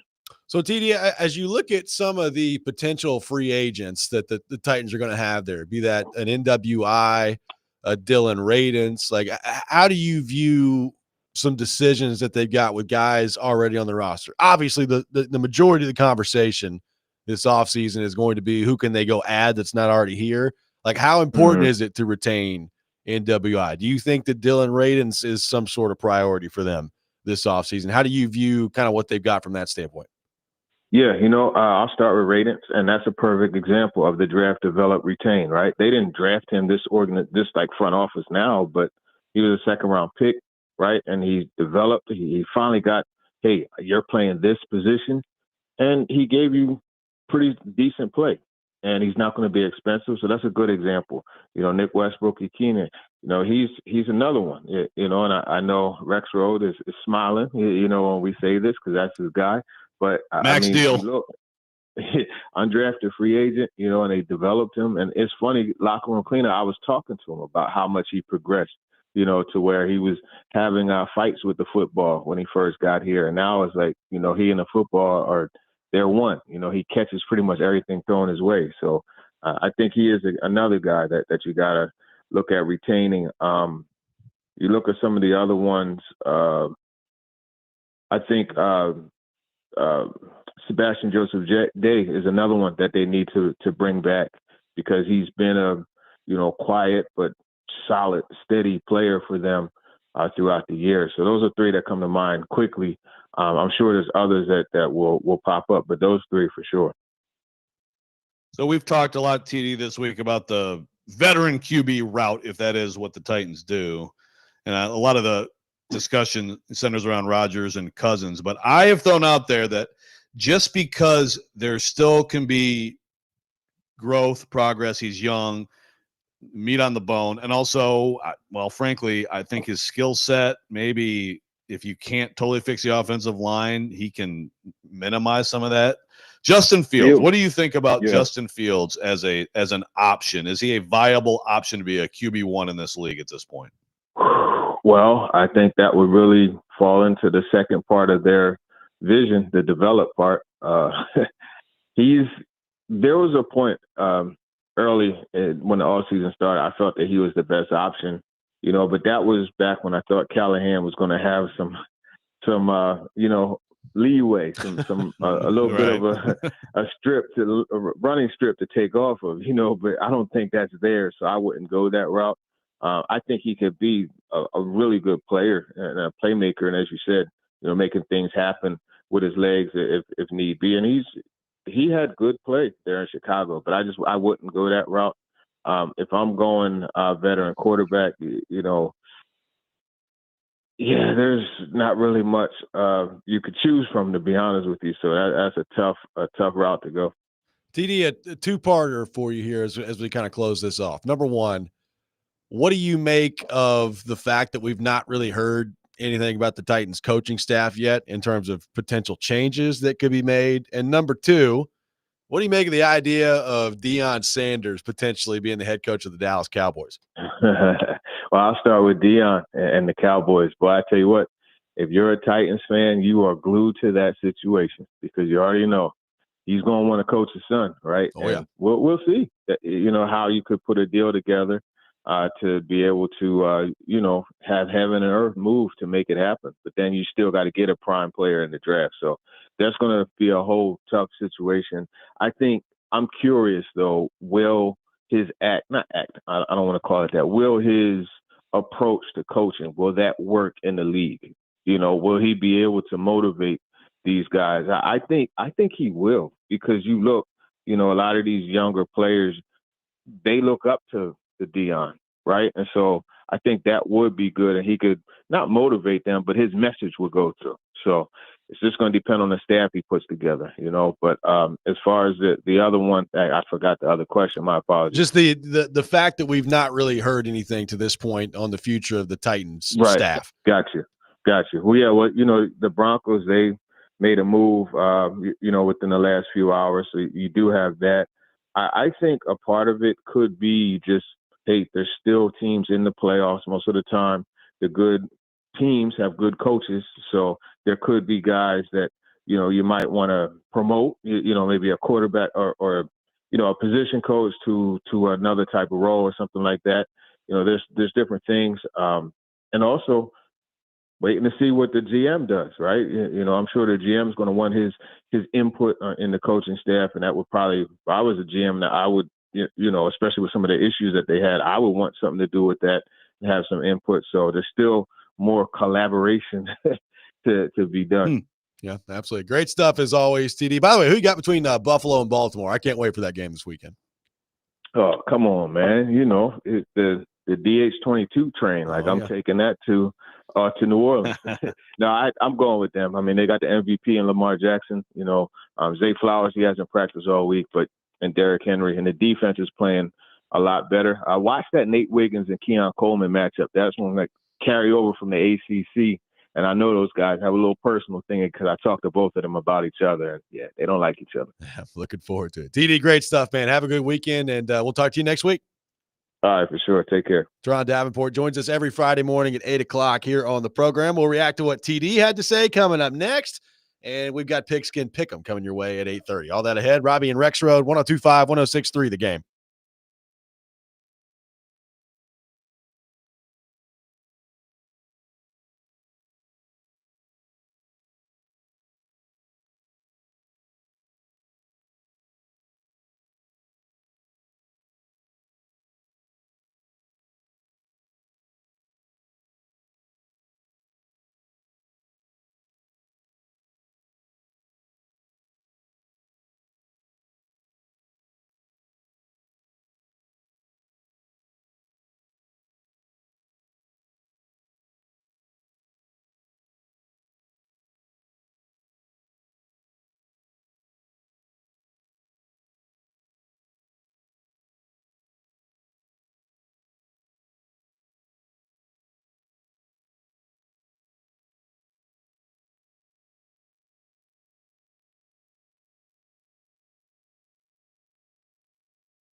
Small bank hustle. Visit firsthorizon.com/get-it-all. Robbie Stanley, Joe Rexrode, Nick Keyser here with you. Appreciate TD for being with us in the last segment. Joe, I think it's safe to say you can put TD on team offense for Travis Hunter at the NFL level. Yeah, well, he's talking to me. Jared says something. I'm like, yeah, get out of here. You shut up. And TD, I'm like, oh, yeah, that makes sense. So if he's right, and I mean, look, even if Travis Hunter could be like a good to great corner, but he's equal or better as a receiver, then I'm team offense too. That's fine. It's just I've watched him and thought I saw generational corner, really good receiver. And look, Robbie, I mean, very few of my evaluations of college players have been wrong. That's true. Going to the NFL for the most part, it's pretty astounding how accurate I am. No, it's not. So he talked me into it. Now, he also maybe talked me into Abdul Carter if you're not going QB, because I don't know. It sounds like you're down on Travis Hunter at wide receiver. Well, I'm not down on it. I think he'll, if that's what he plays in the NFL, I think he'll be a productive receiver. I don't know if I just have questions still. And I didn't hear from TD. Yeah, he's going to be one of the top guys in the league. And maybe he thinks that, but I just didn't hear that in that segment. And if I just really, to me, the value of taking him that high then would be in actually playing both sides. And the more you think about the pounding that you take in this league, you are just putting yourself up for injury twice as much as anybody else. And in this league, how are you not going to get injured then? I think that's really the bottom line of why we never see it. So, yeah, Abdul Carter. Wow. Jeez, he's just off the Travis Hunter train immediately. This show has soured me on Travis Hunter. No, I'm fascinated by the whole process, and I'm really interested to see the range of opinions on what he will be, how he performs. If he may not do anything in India. That's the problem too, right? That's There's the top players probably, does it really serve him well to do it? Yeah, but I'd love him to go out there and run like a 4.19. That'd be amazing. But yeah, he probably won't run. Just like it's not like it actually hurt Marvin Harrison. Every time someone doesn't, someone's like, "Oh, that's that." A lot of GMs aren't going to like that. I'm like, yeah, I bet you that he gets drafted high. Yep, he's fine. Cameron says people are confusing Hunter being good at two positions for being great at one position. I bring up the draft evaluation part of this. I'm really interested to see, like, do teams think that he's just really, really darn good at corner and at receiver? Or do they think he has the potential to be great at one and or both of them? Like that's what's going to be interesting to find out here. Like if he's let's say he's a good receiver, a productive receiver in the National Football League, but he's not one of the top guys, and he's a good corner in the league, and you feel good about having him on the field, but he's not a top guy. Is that worth the number one overall pick? Let's say he doesn't play both sides of the ball, but you feel like he's an elite wide receiver. Is that worth the number one overall pick? Like, it's going to be really interesting to see how teams view this. Yeah, exactly. It does sound fun and important around here to have an elite receiver. If he truly was an elite, the Titans used to have one. Now, if he is that, and then what does that do to help out Calvin Ridley? Right. It could have a pretty good effect on everything, including whoever is actually throwing passes for this team. Yeah, it could. And, I thought, the Dion stuff continues to be interesting. I guess until there's a resolution there for the Cowboys, we'll see what that process ultimately ends up looking like. But like, if you're a Titans fan, like I think you're probably rooting for Dion beyond just the fun of it to be the head coach of the Cowboys, because like, I think if you're the Titans, you want as many options as humanly possible. Like, you want as many options as possible for you to make the most informed, best decision for your franchise. And look, it could get as simple as they get through this evaluation and they say, you know what? We love Cam Ward, and Cam Ward's our pick, and it doesn't really matter what anybody else thinks or what anybody else offers. we're picking Cam Moore. It could be that by the end of this, but I think I do think there's a potential there if Dion becomes the head coach of the Cowboys for you to have some options if he is hell bent on having Shador as his quarterback in the NFL. Yeah, I think you're a Titans fan rooting for that, unless you're the Titans fan who's like, Shador Sanders is my QB1. Well, I got to have him, right? You can still take him if you're the Titans. You can say, that's great, Dion. I'm glad you want him.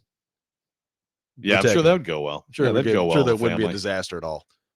Yeah. It's also interesting just on the Dion front, like Charles threw cold water on that the other day. I still have a hard time believing that like the Schefter involvement here is just Dion like trying to get himself a raise. You know what I mean? Like it's just it seems like there's a little more to it than, oh my God, this is Looney Tunes. You're not even living in the real world that this could happen. I think it's a little more real than that. I mean, I think so too. But again, like they're going to go through the process here. Are there other candidates that make more sense for that job right now? Because look, let's say Dion takes the job, you still have to figure out the Dak Prescott thing, right? Like that's a ton of dead money that you're getting rid of at that point, or he's your starting quarterback. Like, I mean, I guess there's the option that you could put together a package to trade up to number 1 overall that doesn't include Dak Prescott, and he can be your quarterback for a year or two, and Shador could sit. But like, do you think that Deion Sanders is going to coach Shador to like sit for 2 years? I don't know. Like I got a hard time believing that if he's on the roster. Yeah, I don't know. But I will say this too, and this is actually in support of Jared's cap take. You know, I've seen some people be like, I mean, the $100 million in dead money, like it's absolutely, there's zero chance. That's not true. The cap is manipulable enough that it would, I mean, it's significant. It's real, and it hits you and it hurts you. And you are going to, again, with the cap, what happens is your mid-level players are the ones who end up somewhere else that you'd rather have them on your roster. You'd have some tough, but you can also do enough with this cap that they could talk themselves into it. So it's not a complete 100% forget about it situation, as huge as that number is. I mean, Ed Werder did put it out there yesterday that he said that he would almost certainly accept it if Jerry Jones offers him the job, and that those around Dion are encouraging him to pursue it, and that Jerry Jones is enamored with the idea. That's what Ed Werder had to say. He's been around the Cowboys for a long time. Well, but also Dion. You know, Ed Werder might be the most, I mean, I guess you say like Schefter too, or Rappaport, but I mean, he has done a lot around Dion too. So that's interesting. 615-737-1025. Our phone number. Pigskin Pick'em coming up next. This is Robby and Rexrode, 102.5, 106.3 The Game.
We're getting down to crunch time in the Pigskin Pick'em competition here on the program. Divisional weekend in the NFL playoffs, the national championship game coming up in college football. Only a few more weeks left in the competition. Not a great week for yours truly. I went 1-5 this week with no lock, which is going to make it very difficult for me to come back in this competition. I'm not giving up. Still some time left, but 1-5, not what I was looking for. Nick Keyser, 4-2 with his lock this week. So a nice week from Keyser. Joe Rexrode also 4-2, did not land the lock, which I believe was the Minnesota Vikings this week. So yep. Sam Darnold letting you down. Bringing the overall standings, Nick Keyser, 65-55, 14-6 on his locks, which is the difference, 79 points. Joe Rexrode, 69-51 overall, 9-11 on his locks, 78 points. So 1 point of separation between Rexrode and Keyser. I'm 63-57. 7-13 on my locks, abysmal, 70 points. 9 back of Keyser for the lead. A lot of work to do in this competition. You may be playing spoiler, so it's Nick and me, maybe. But who knows? If you destroy us this week. Calm down.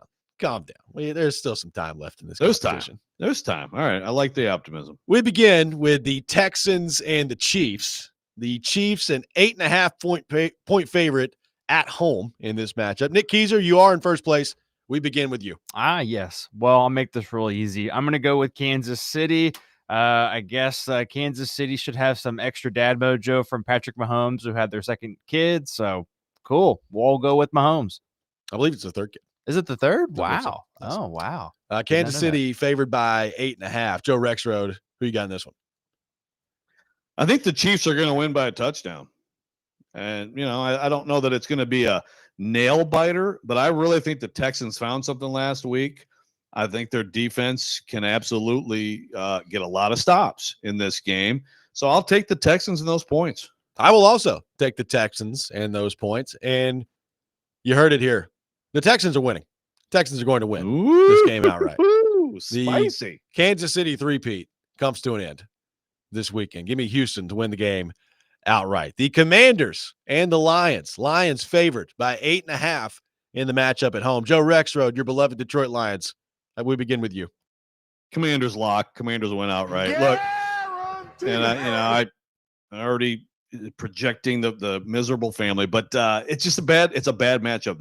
Lions want to play man, and they want to get after a QB like they did against Darnold, and you cannot play man against Jaden Daniels. I mean, you do it at your own risk. You can spy him all you want. He's going to outrun the spy. It's a bad matchup. The Commanders are going to just go up and down the field and win a close game. Lions lock. Lions win by 3 touchdowns in this game. They cannot be stopped offensively. They're going to do whatever they want on the offensive side of the ball. Give me the Detroit Lions. I'm locking down a mighty team that will not yield. Nick Keyser, Lions, favored by 8.5. I'm also taking the Lions. Hey, I want to see Montgomery go out there and ball, Joe. What do you think? Yeah, it's big that he's coming back. I mean, the Lions offense will be fine. They'll score in the 30s, but Washington might hit 40 in this one. The Rams and the Eagles coming up on Sunday in the divisional matchup in Philadelphia. Eagles favored by 6.5 in this one.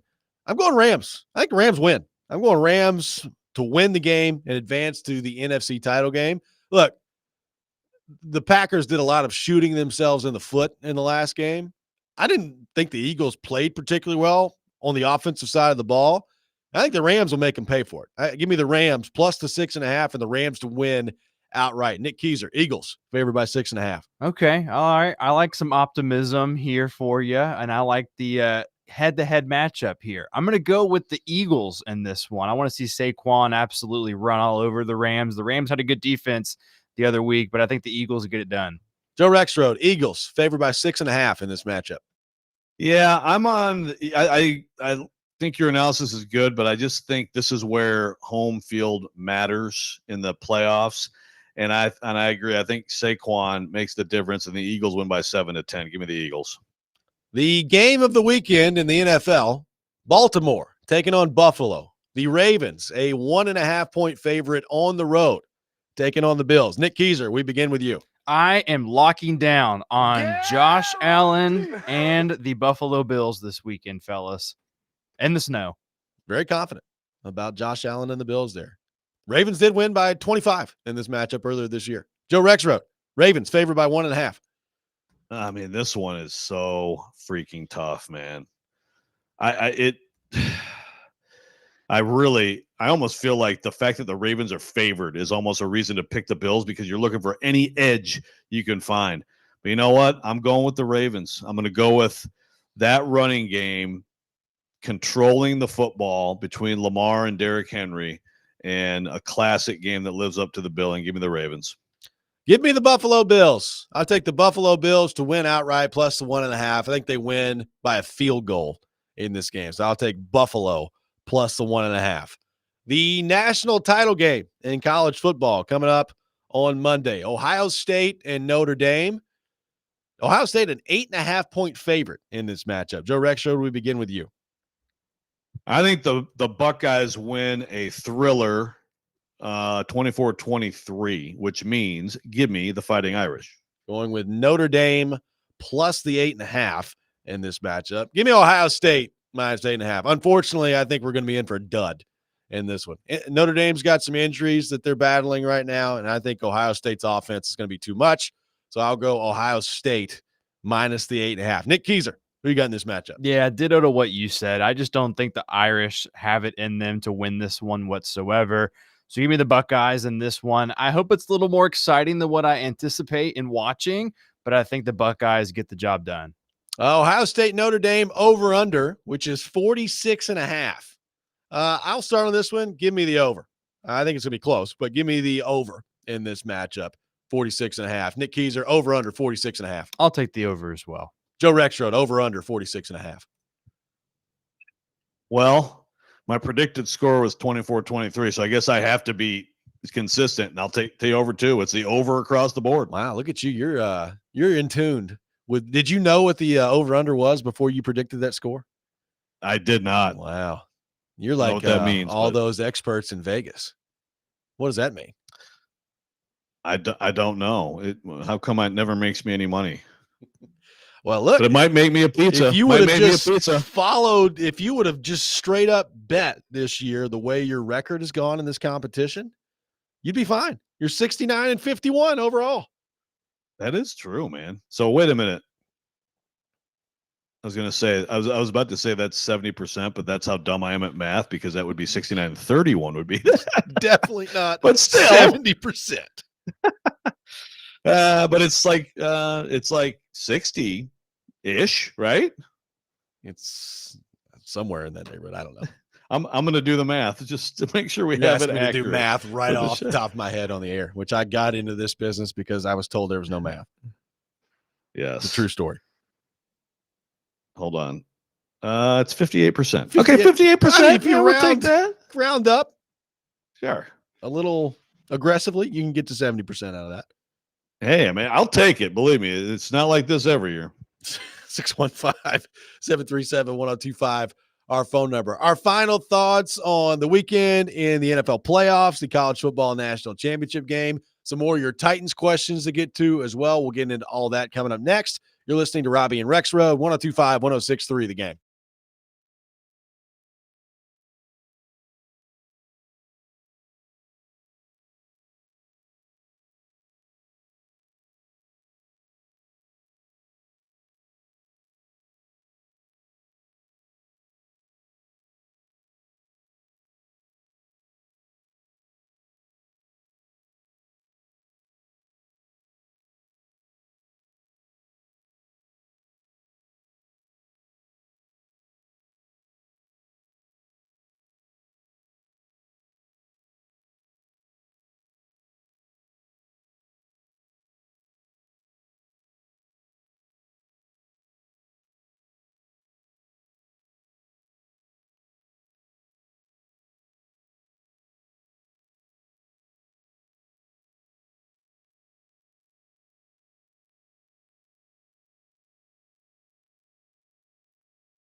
Welcome back in. Final segment of the day. Robby and Rexrode, brought to you by First Horizon. Big bank muscle, small bank hustle. Visit firsthorizon.com/get-it-all. We are taking your thoughts on our phone and text lines. I got some tickets to give away to see MTSU men's basketball take on Western Kentucky tomorrow night. Tip off at 6 o'clock. Be caller 5, 615-737-1025. Caller 5 will win a pair of tickets to see MTSU men's basketball take on Western Kentucky coming up tomorrow night. Some thoughts to get to on the text line. Joe, an interesting question here from Michael and Madison. When's the last time both professional teams in one city had the number one overall pick in the same year? That would be something worth looking into. That is. I think that's actually, I love that question, and I think that's a good one to maybe get into next week. Look into that a little bit. It's not really where you want to be, but I mean, it kind of at least makes the offseason more fun. But here's another quick I would one for you, have to Robby. think that like the Browns and the Cavs at some point here have overlapped. I'd have to think. Yeah, that's a good call. I mean, look,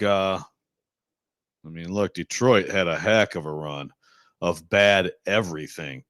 I mean, Red Wings, Pistons, Lions, Tigers were all real bad for a while. So yeah, there's a few markets that we can look at. Another quick one I want to throw out, Robby, since the show's almost over. Someone on the text line angrily said she was done with the show because we didn't mention this, but this is the biggest Vandy, Tennessee men's basketball matchup in quite a while, coming up tomorrow at Memorial Gymnasium, which, according to the texter, the place is all sold out. So, a little bit of love for college hoops. Who said that? I forget her name, but yeah, it's on there. She's like, you guys talking Titans and we have the biggest game in this ever. Goodbye. And I'm like, you know what? I'm with you. I almost left with her because you're such a college basketball hater. Andy Ben on the text line has weighed in. Says, I know you guys need to entertain all avenues for the Titans with their first overall pick to provide more topics to discuss, but it's highly likely that they'll just end up taking Ward or Sanders. Callahan wants his own hand-picked young quarterback. This is from Indy Ben on the text line.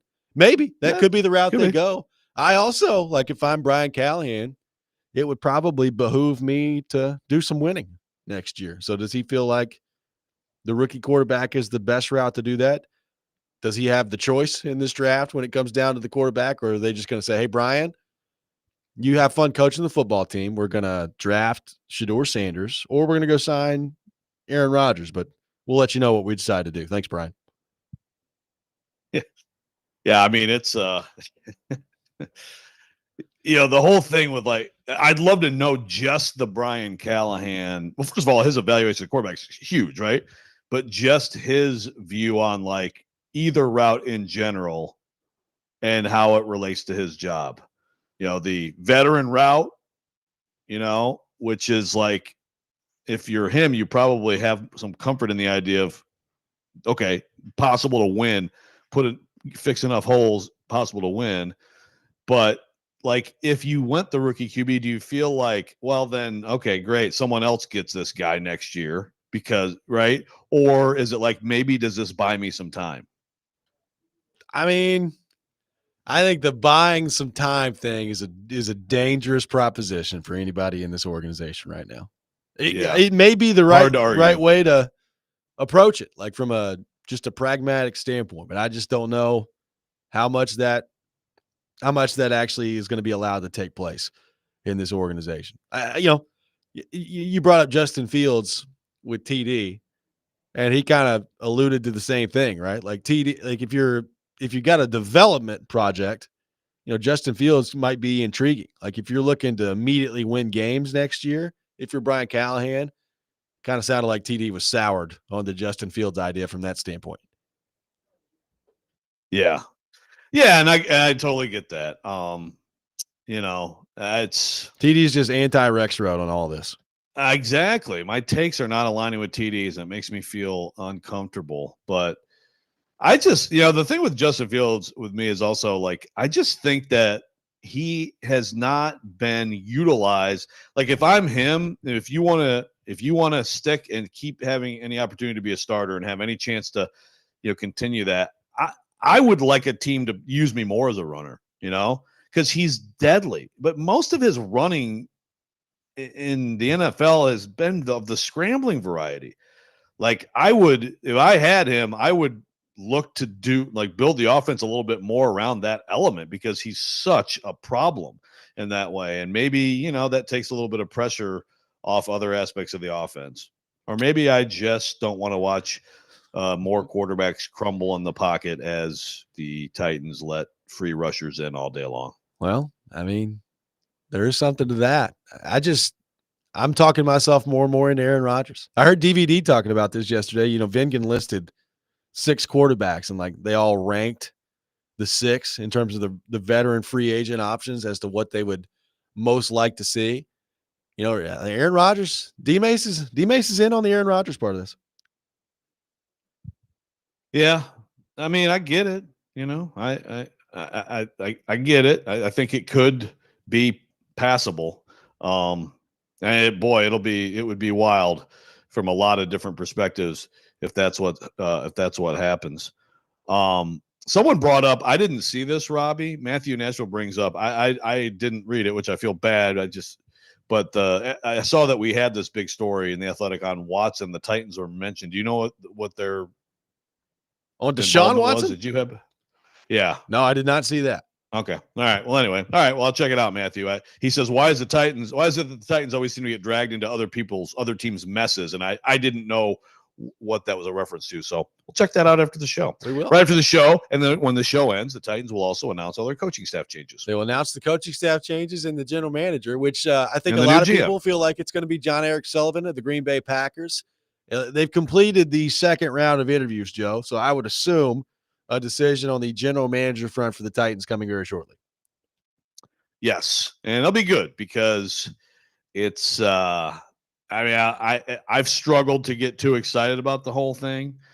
If they do hire him, as a lot of people expect, there's going to be a whole reaction of, oh, here we go. It's just Brinker creating his own little playground with his buddies and all that stuff. And that's totally a fair reaction. But the bottom line is we'll see. We'll see if they can bring in good players and start turning things around. Yeah, we'll see what happens on that front. I think Buffalo and Baltimore, the best playoff game this weekend, Joe, at least the one I'm the most excited about. I'm hoping that what is traditionally, I think, the best round every year in the playoffs, the divisional round, hopefully it lives up to the billing this year, although some of the lines pretty significant this weekend. Yeah, that's what's really interesting is that I agree. I think it's amazing. I think all 4 games have the potential to be tremendous, but there are big lines, especially for the NFL.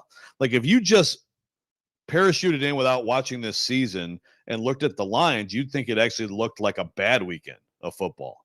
I don't buy that at all. I think the Chiefs line, the Lions line, certainly are just too big, and I'm a little bit shocked that the Ravens are favored, but regardless, that's basically a pick'em game. I've had this weird feeling about the Chiefs all week, and this is probably going to end up being a perfect example of me just being a moron like a lot of us were last year and thinking that they were going to lose, and then they just marched through the playoffs once again. But I've had the feeling all week, Joe, that Houston's going to go in there and win, and I can't explain why, but that's what I thought.